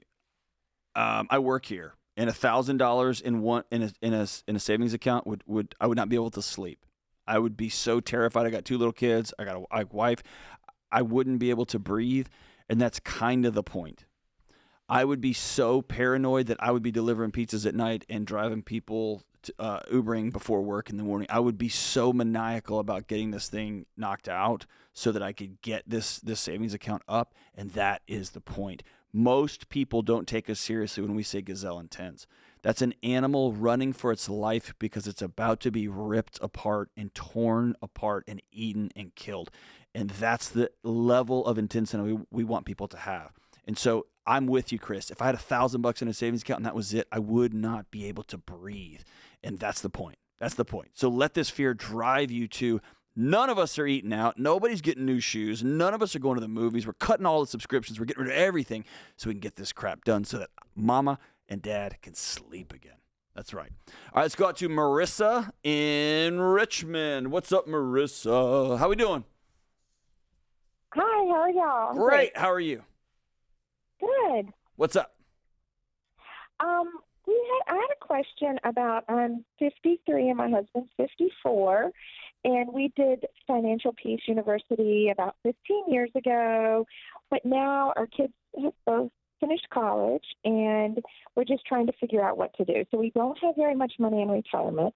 We only have about $90,000 each, and we do have 5 houses, 2 of which are paid off, and 3 we have mortgages on. We rent them all out. So we're just trying to decide, should we try to pay off the mortgages or should we throw money into our IRAs and do that makeup and, put as much away as we can for that? Okay, so you're essentially using these rental homes as a replacement for your 401k currently. Yeah, that was right, the intent, yes. And that can work. What's the net profit of these properties currently per year? Let's see, I didn't write that down on my list. That's so okay. great, George. She's like, That's some good they don't homework. make any money. Do that tonight. That's some good homework for you. But here's why I ask. They all do. My they all hunch, make money. my hunch is that you should sell one of these your least favorite rental property and use it to pay off the others, or sell 2 of them and pay off the others, to where you have a fully paid for real estate portfolio, to where you get to keep 100% of that profit, and it'll lower your expenses. And once you do that, then I would start shoveling money into retirement accounts, which you have some great catch-up contributions you can make after 50. Right, yeah. But you don't think, my only hesitation about that is then is it bad if we don't have the deductions for the rental properties? Because, the deductions are not what's going to save your butts in retirement. You're stepping over $1 to pick up a quarter. And so that's not like a wealth hack just to use the deductions. You can't live off of that in retirement. What you can live off of is having very little expenses. And so you can make $6,000 a month and be okay because you don't need to cover 10. So that's where I would want to be in retirement, is have as few expenses as possible. Paid for home, paid for rental property, and a pile of money in investments. I think that's a well-rounded portfolio. Okay. So however you guys want to go about paying off the debt is great, but it sounds like right now you're feeling the pinch with retirement. I would want more cash flow to funnel into retirement, which means getting some of these rental properties, getting rid of the mortgages on them. And George, in some ways, Marissa and her husband just went about this backwards, right? Most people will fund their Roth IRAs, they'll fund another IRA, and then if they've got money left over, they'll start thinking about buying rental properties. They just went ahead and bought rental properties, and so we're going to sell a couple of them, clear the debt. And so they're going to have their primary house, maybe 2, maybe 3 other houses that are completely free and clear theirs. And then they're going to start backfilling that. Yeah, and some people, I mean, they're clearly very comfortable with real estate, which is awesome. Yeah. We love real estate. Yeah. Pretty much Dave's entire portfolio, and he's worth hundreds of millions of dollars, is just real estate and mutual funds. Right. It's that boring, and he's that wealthy. Right. So you tell me. He's not at work on Friday. That's all I'm saying. We're here. That's right. What are we doing wrong, John? But it's a great question, and a lot of people are wondering, well, I should get into the real estate investment game. Here's when we tell you that's a good move. You have a paid-for personal residence, and you pay cash for investment property. That is an insane thing to say in today's world. I understand how controversial that is, but it's also the right way to do it, to reduce risk and maximize your wealth. And the question is always, would you take a loan against your personal house to buy a rental property? Nobody would do that. Don't tempt America with a good time. They might do it. That is true. That's a great idea. I'll take out the HELOC, use that as the down payment. These are the wealth strategies that you find on social media these days. And it's all from real estate bros and permanent life insurance bros who all have a vested interest to get you to do that thing. We don't. We want you to build wealth. Independently, not dependent on if this thing goes right. It's like putting in a parlay bet, man. Like you got to make every shot. What a crazy way to live. Just enjoy the game. Yeah. So that's the way to do it. And obviously, I'm a big fan of using your retirement accounts. Tax advantage accounts are awesome. Your 401k, your IRA, you can become a millionaire. You invest $100 a month from 25 to 65, you're going to be a millionaire. A boring one. $100 a month. Boring one. So don't feel like you have to do something fancy or like do a nothing down on real estate property. You don't have to own real estate investments your whole life. You can have a paid-for house and millions of dollars in the bank. It's a choose-your-own adventure. Just don't do something stupid. And don't do debt. Stay away from drugs and debt. There you go. Yes. Don't do drugs and don't do debt. That is the new George Camel t-shirt. Hey, it's another hour in the books here on The Ramsey Show. I want to thank the guys in the booth. I want to thank you, America, for listening to us. We will be right back right here on The Ramsey Show.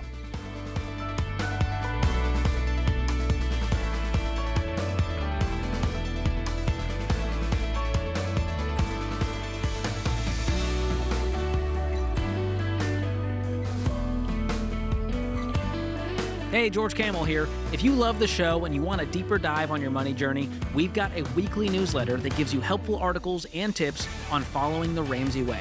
Just go to RamseySolutions.com today to sign up for the newsletter. Again, that's RamseySolutions.com to sign up for our weekly newsletter.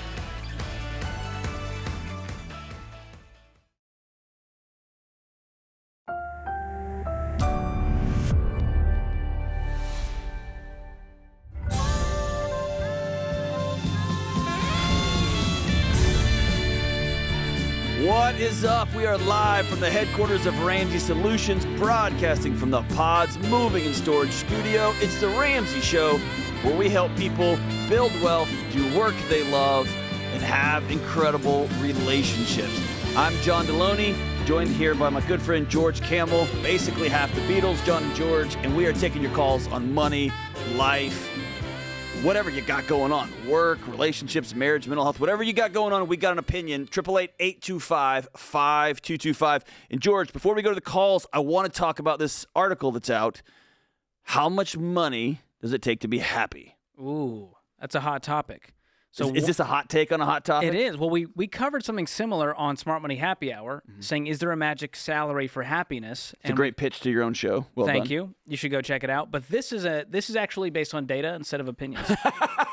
So one study said happiness peaks at $75,000 in income. Now economists say it's higher by a lot. By a lot. Yeah, so that I remember the data. That data's been around forever, and it's kind of become like a folk tale, right? Well, now they're like, inflation, John, like $70,000, you're poor. You exactly. know? Yeah. That's the vibe. All right, so let's go through this. The question, so it's higher by a lot. Tell me how much more. New research from a Nobel Prize-winning economist and fellow researchers provide a fresh answer. Money does appear to boost happiness, at least for some people, up to earnings of $500,000. Wow. Okay. I'm going to go with a yes on that one. So if you make $501,000, you might be miserable. You make $499,000, you're crushing the game. So this feels almost silly, John, because we went from $75,000 to $500,000. Right. Because the idea was after $75,000, you kind of plateau happiness-wise. Right. This is saying you plateau at 500 grand. Right. It's not really accurate. And there is, I think this is important to note, there is a smaller group of people for whom higher incomes don't make much difference. For this unhappy group, which I think George is probably in this group, it's comprised of about 15% of people. The relationship between happiness and income is different, with additional money failing to improve their sense of well-being once they hit about 100 grand. And so there is just Eeyores, right? People who choose, and I use that word intentionally, who choose, I'm just going to be kind of a grump, right? They're just not, it's not going to help anything, blah, it's just the way it is. And we all know those people in our lives. Well, I see there's two groups of people. There's one group that legitimately doesn't make enough money to cover their bills and survive. Right. So if you're in survival mode, you do need more money. Yes. I'm not going to act like, well, you can make any amount of money and be happy. Sure, that's true. We can go to villages in Africa and find joy that we could not find on any street corner in America. Right. That is true. There's another group of people who actually make good money, but they have piles of debt and they're overspending and they're keeping up with the Joneses. They're not content with who they are, and no amount of money can fix that on one hand. Or that dollar amount has become their scorecard for their self-worth. Right? And it keeps moving. I have to make this $200,000 or I'm a loser and my dad's never going to tell me he's proud of me and my wife's going to leave me. And then you get $200,000 and you realize, oh, my life is exactly the same way it was before. I have a nicer toaster and a cooler blender, and then it moves on you. Well, I need to make 300, and it just keeps moving and moving and moving and moving. Well, and there's also a piece of this where you go, if you make $300,000-$400,000, you might have a very stressful job that might kill you early. Yeah, I'll never forget. That was one of the most important lessons I learned young. I had a mentor who allowed me to shadow him in some pretty important meetings, and I remember leaving going, oh, he makes way more than me. And he earns that money. Like, his life is hard, man, because just all the stuff he's responsible for. And so, yeah, they don't hand out $200,000 or $300,000 or $400,000. You got to work for that money, and it's a hard life. But even then, I like working really hard. I like working really hard. I like working long hours, and I like making great money. But I have to know that is not going to. When I look in the mirror, it's not going to give me peace, right? What's going to give me peace is really extraordinary relationships, a great marriage, good relationships with my kids, right? Healthy balance with the seasons of work. Sometimes they're wild, but sometimes I get some more family time. That's going to give me a peaceful life. And the more money you make, the more money you can give away. And we don't talk about that enough. There is some extraordinary generosity that happens with people who make great money. Right? Well, and science shows that people who give are more joyful. That's right. They have lower blood pressure. That's right. They have less stress in their lives. They're more fulfilled. And so there's a lot of components to this, but I think the main teaching that I come away with is saying, if you're in debt, get out of debt and see if that increases your happiness, regardless of your income. Number two, find a career that you actually enjoy versus trying to aim at a certain number and going, I'm willing to do whatever job it takes to make $200,000 a year. You might be miserable. Right. And some people might be better off working for $50,000 a year, doing something they love with no debt hanging around them. That's right. That person can be way happier than someone making 5x that. And if you are miserable at $75,000, chances are you're going to be miserable at $250,000. You go with you. That's right.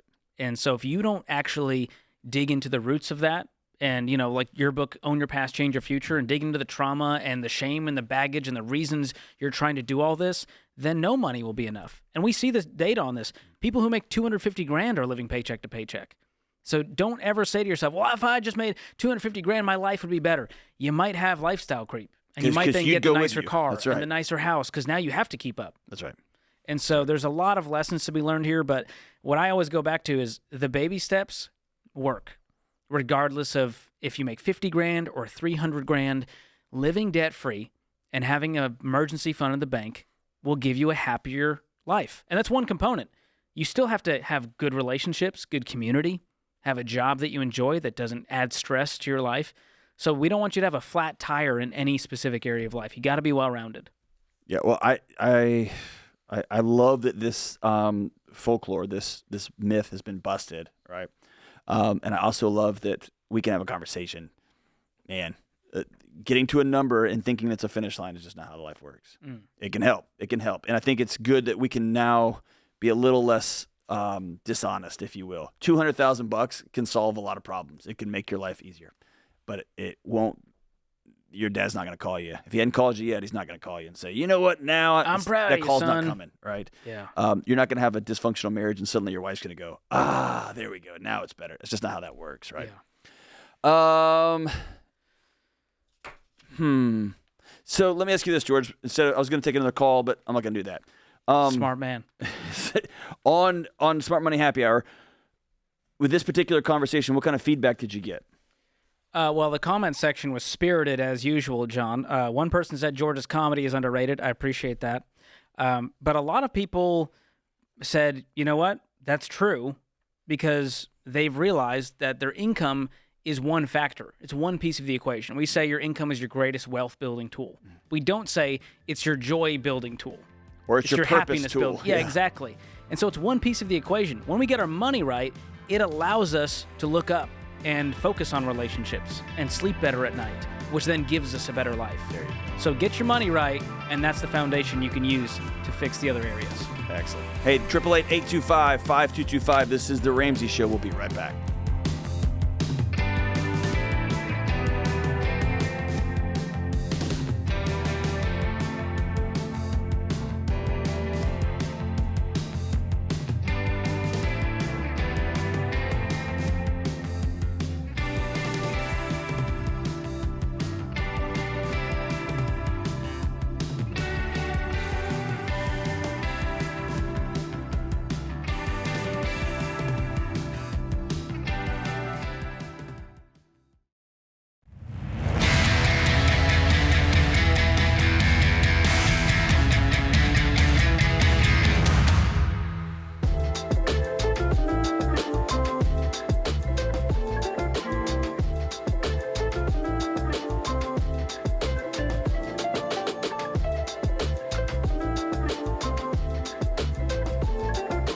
Triple 825-5225. This is The Ramsey Show. Let's go out to Sam. I am in Little Rock. What's up, Sam?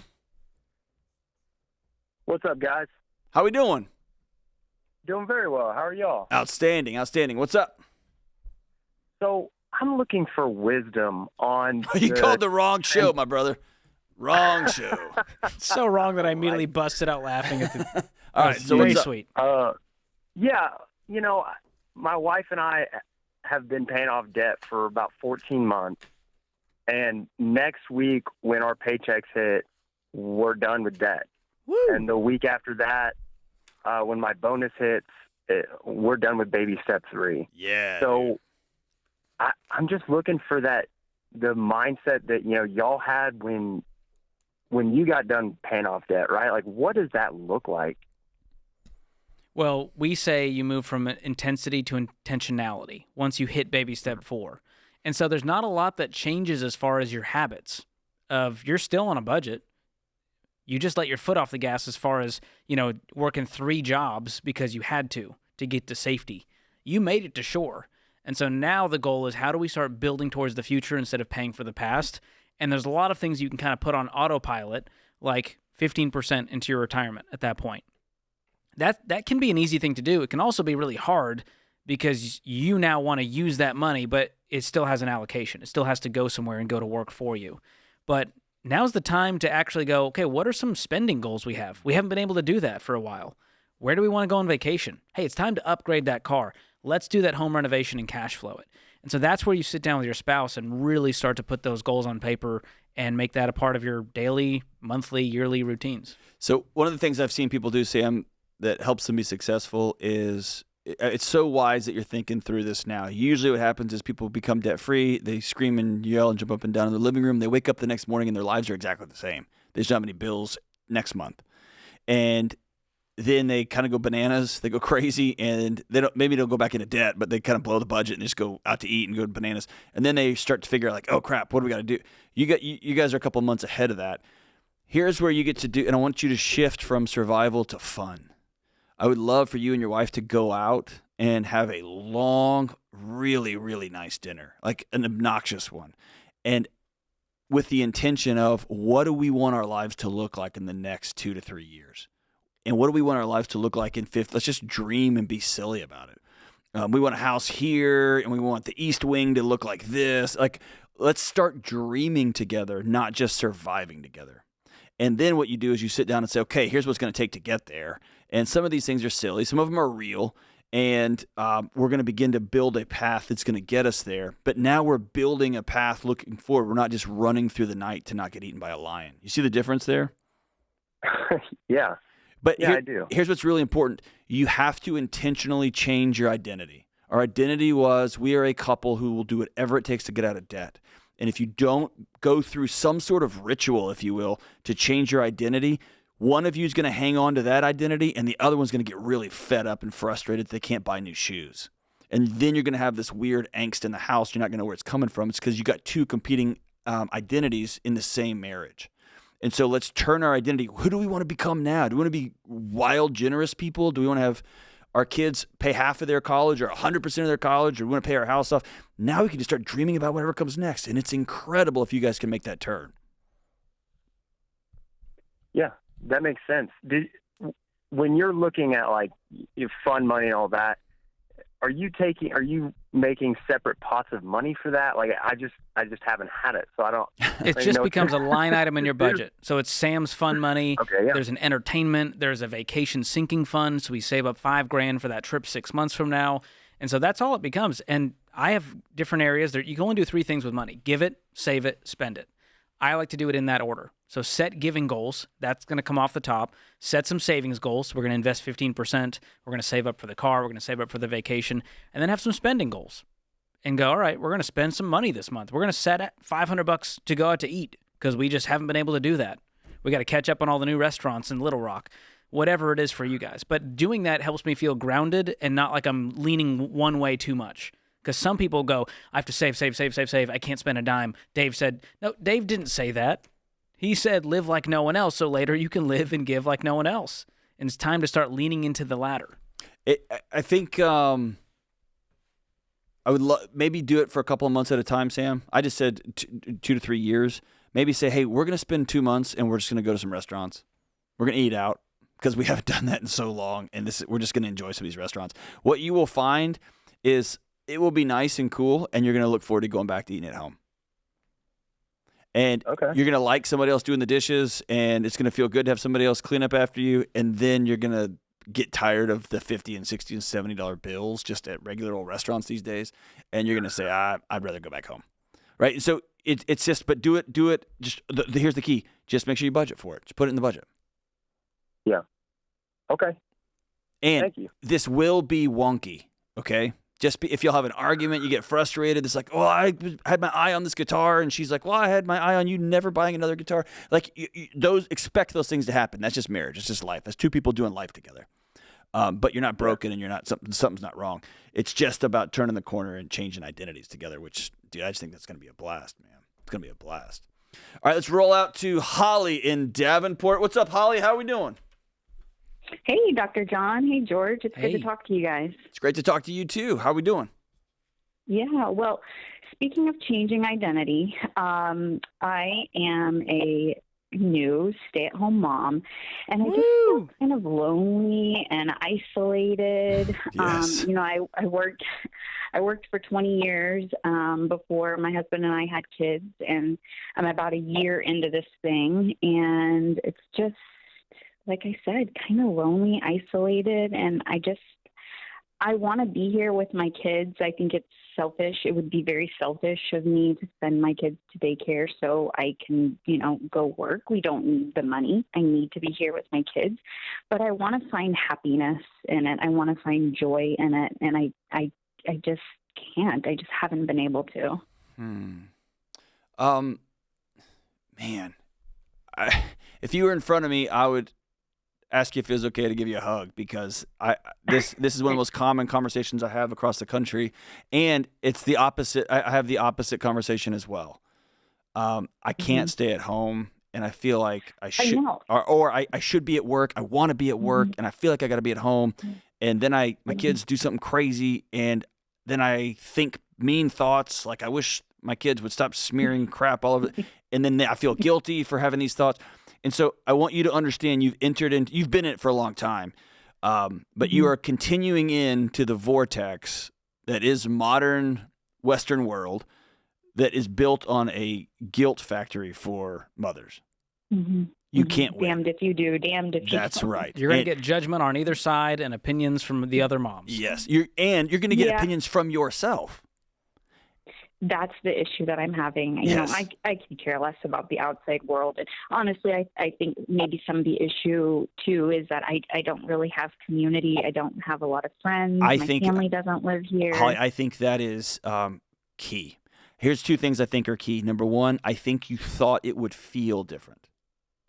If I make this huge sacrifice, the reward that I'm going to quote unquote feel inside is going to be worth it. And that feeling's not there. But you did get a great feeling from being really good at your professional job and getting a paycheck deposited in your account and getting attagirls from your coworkers and your supervisors. That felt awesome. It was built-in validation every day. It doesn't feel often when you make it a great meal and your kids are like, I don't like this. It's gross. Or Timmy pushed me, and you're like, how about I push you off? You know? So number one, you have to, every time you have those feelings, just call them out. I thought this was going to feel differently, and I feel like I want to karate chop somebody. I'm not going to, but I feel it. The second thing is you nailed it. You got to get a group of women in your life, and that's the hard, weird, ugly, annoying part. It's almost like dating again, except harder. You got to make a choice to get some women in your life. Tessa Romero, check her out on Instagram, Tessa Romero. She's great with new moms mindset shift. She's awesome. And make it a point to get some friends. You're worth it. This is The Ramsey Show. We'll be right back.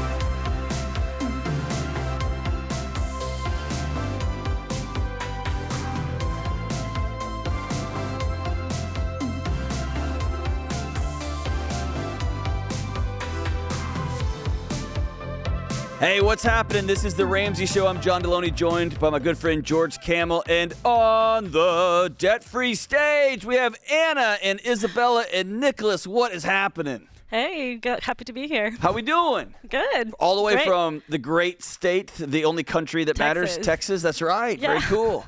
All right, so you're here from Texas, and you're doing your debt-free scream. So how much did we pay off?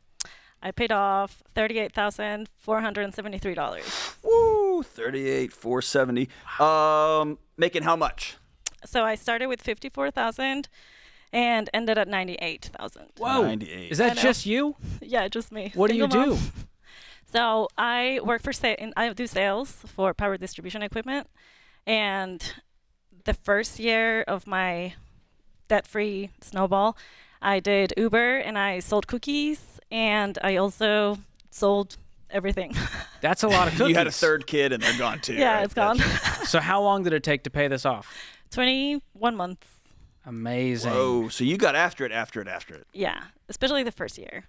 So what kind of debt was the $38,000? It was credit cards, car, AC repairs, some chairs, and some taxes. chairs? Yeah, my dining chairs. Wow. Come on. Was that because of like it's a 0%, or was that you were so broke you're like I gotta get chairs and put them on the cart? Like how did that work? It was a really good deal. Thank you for the honest answer. Such a good deal. And it was after my divorce, so I needed chairs. Mine were falling apart, and so I got them on like PayPal for on payments. Wow. So it took me a few months, and it took a few months for the chairs to get here too. So. All right, 21 months ago, Yeah. you're sitting by yourself in Montgomery, Texas, Mhm. and you've got these two kids and they're sleeping, and you've got your head in your hands. Yeah. And you say, it's time. Tell us about what happened. So my debt-free snowball started in 2021. Okay. But I heard about the snowball in 2017 or 2019. I was still married, and we were so normal. We had all the debt, all the credit cards, and every time we would get a chunk of money, a bonus, taxes, whatever, we would pay off a credit card, and then we would start paying off the other. And by the time we got paid off the other, we already racked up on the one You that we just collected paid off, some right? more. So it was a vicious cycle. And then I remember sitting down that year, 2017, 2018, and I just Googled how to pay off credit cards because I was raised to never use credit.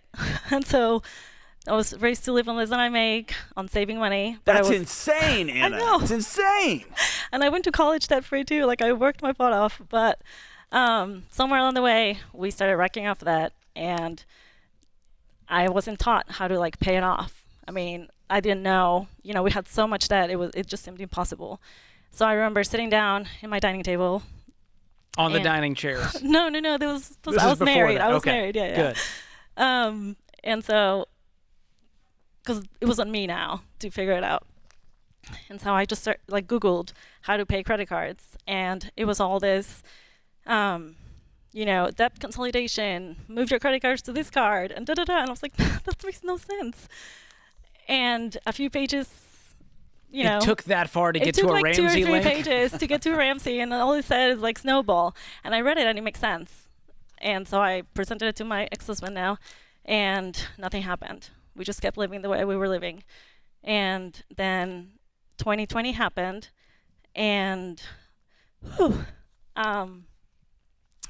my marriage was falling apart, and I lost my job. Oh no. And then my dad passed away, and so in the summer of 2020 I filed for divorce, and I got a job, the job that I have now, and it was sales. So I just knew that the sky is the limit, and I started with a base salary, and then it just went up from there, but it took a while. And so I filed for divorce, and 3 months later it was finalized. And on paper, like in my head, I could afford things. Like, I could afford my house, and I changed my cars, I downsized, and I was totally okay with that. But in my head, I could afford my house payment and groceries and just the basic things, and even the minimum payments on my credit card. And then I couldn't. And so things in those 6 months between my divorce being finalized and when I started, there were weeks where I had like $8 to my name. That's terrifying, right? It is, yeah. So you went from an emotional crawl to a financial sprint. Yeah. And how do you even do that? That's just the kind of person I am. I go from 0 to 100 in like no time.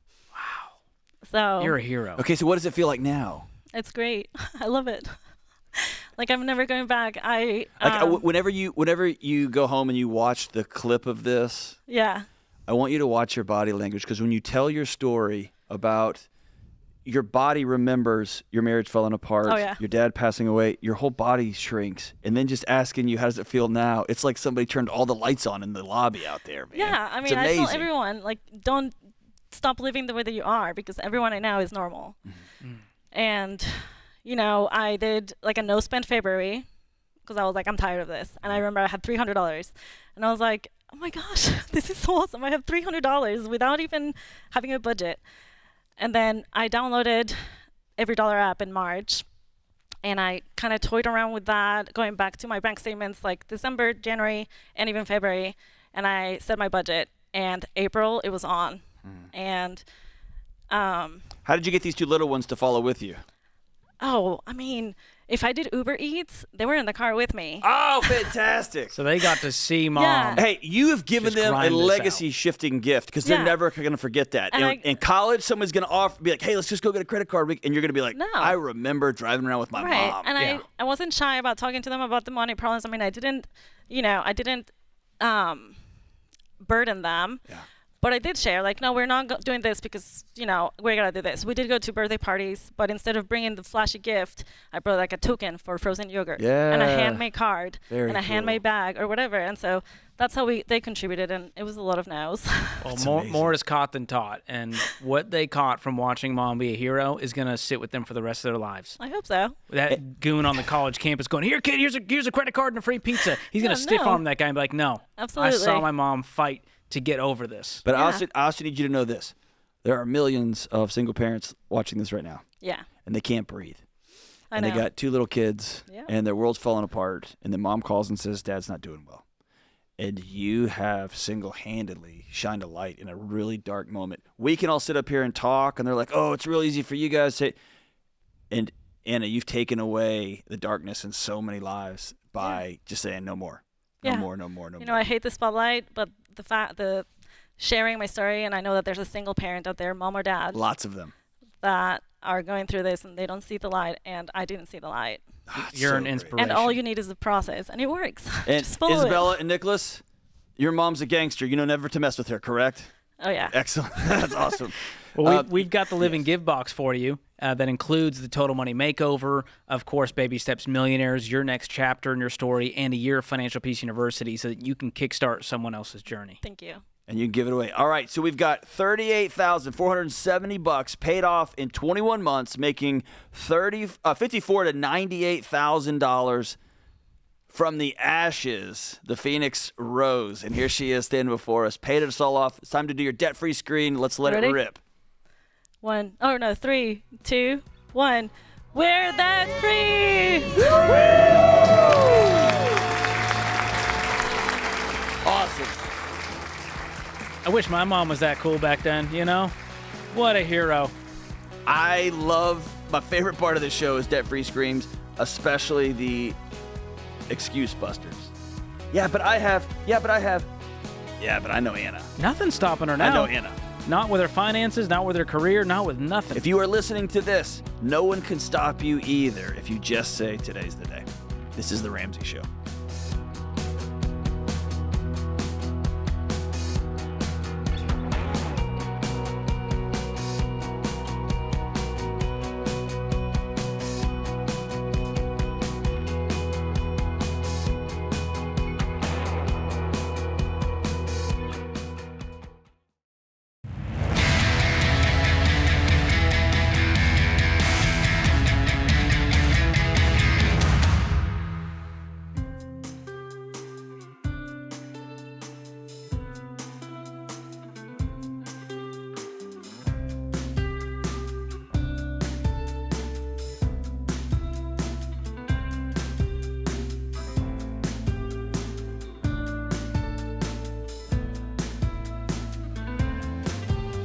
Today's scripture of the day is Matthew 5:14 through 15.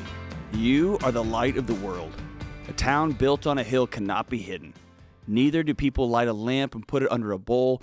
Instead, they put it on its stand and it gives light to everyone in the house. Brene Brown says, numb the dark and you numb the light. Numb the dark and you numb the light. I love that, love that, love that. All right, let's go out to Richard in Jacksonville, Florida. What's up, Richard? Hey, how's it going? Outstanding. How are you? Doing great. So basically, I've been kind of following Dave Ramsey since 2013, where I actually read his book. I'm in the Coast Guard, and actually that's when I got introduced to it. Very cool, man. My dad got me the book, and I've been trying to follow those baby steps as best as possible. My question to you all is, we're about to PCS over to Puerto Rico. Okay. And we live near Jacksonville, Florida. And we're not sure if we should be selling our house or renting it. We do owe a little bit on it, but it is mostly paid off. We know that we could sell it for $300,000 or about $300,000, and or rent it out for about $2,000 a month. We owe $76,000 on it at a 2.87% conventional loan. And we bought it for $215,000. So basically, in 3 years, we got it down to $76,000. Way to go! So how long are you going to be in Puerto Rico? It's going to be for 3 years, and our housing and utilities are going to be included because we're going to be in government housing. So we don't have to worry about any payments. So basically, I can get straight to step 6 because I will have no house if I were to sell. However, it could be an income stream, especially with the low interest rate. And I'm totally against debt. I don't have any other debt. So this is pretty much what I'm working with. So I'm going to answer you what I would do if this is just my family, and George can give you a more numbers-driven answer. I would not want to be a landlord on the other side of the world.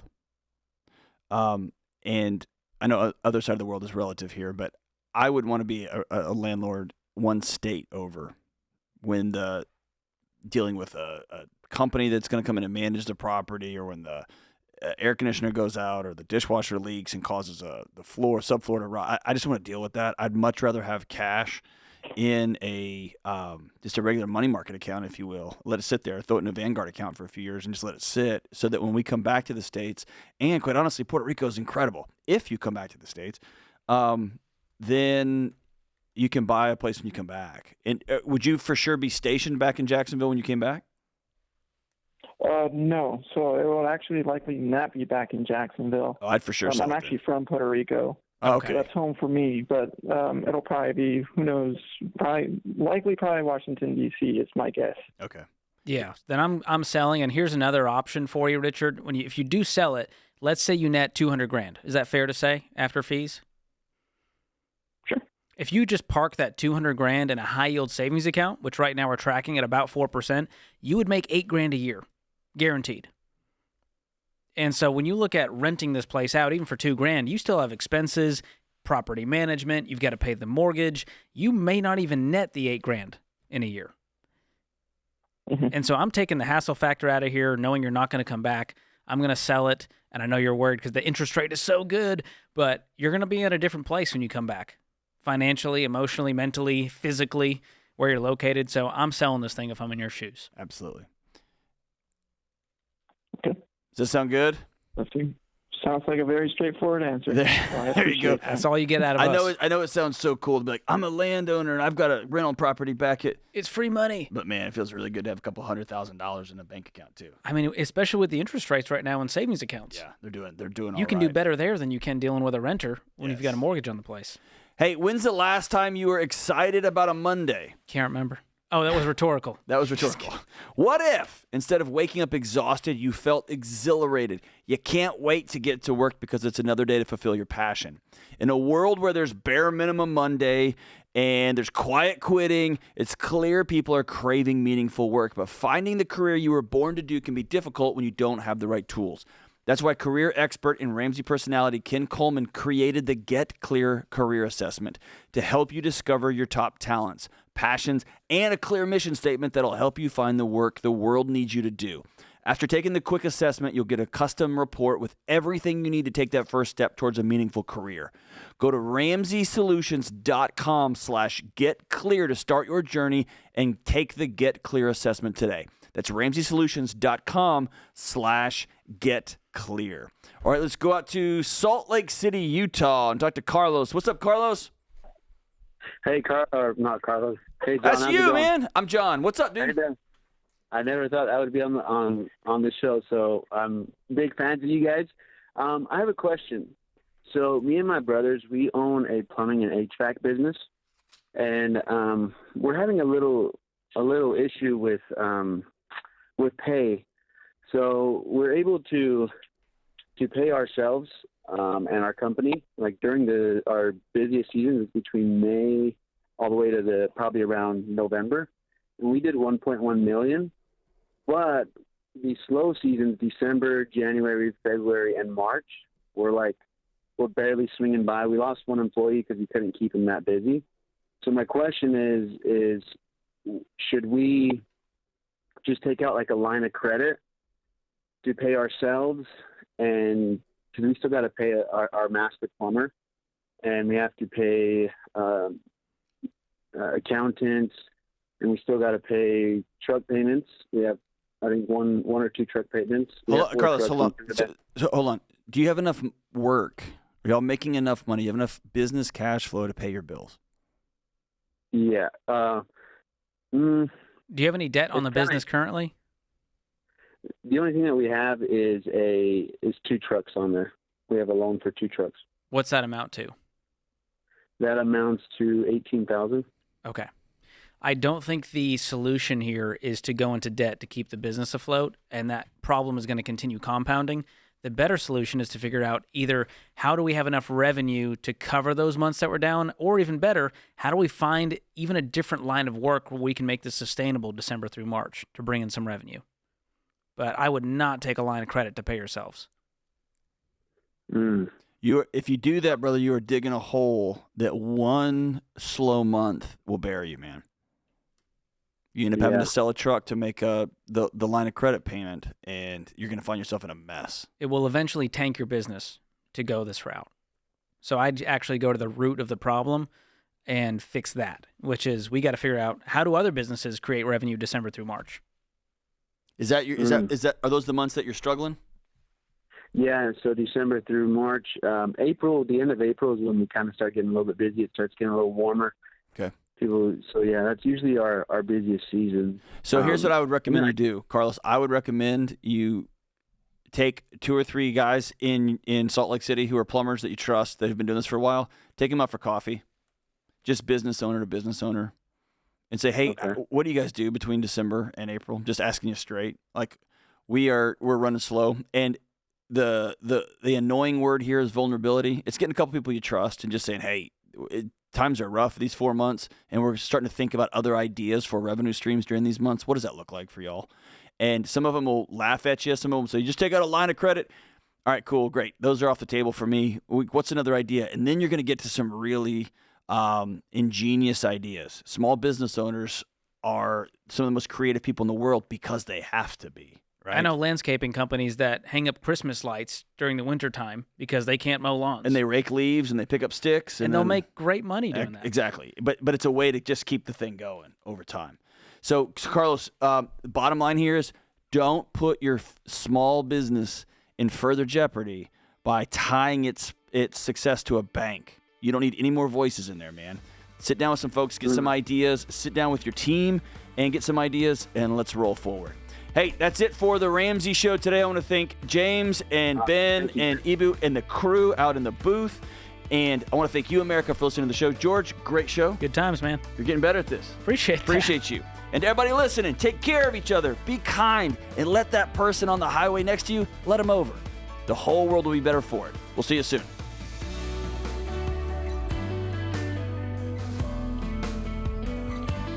Hey, it's Dr. John Deloney. If you like what you heard in this episode and want to know more about getting started on the Ramsey baby steps, go to RamseySolutions.com and click on the Get Started button. We'll help you figure out the best next step for you based on your specific situation. That's RamseySolutions.com and click Get Started.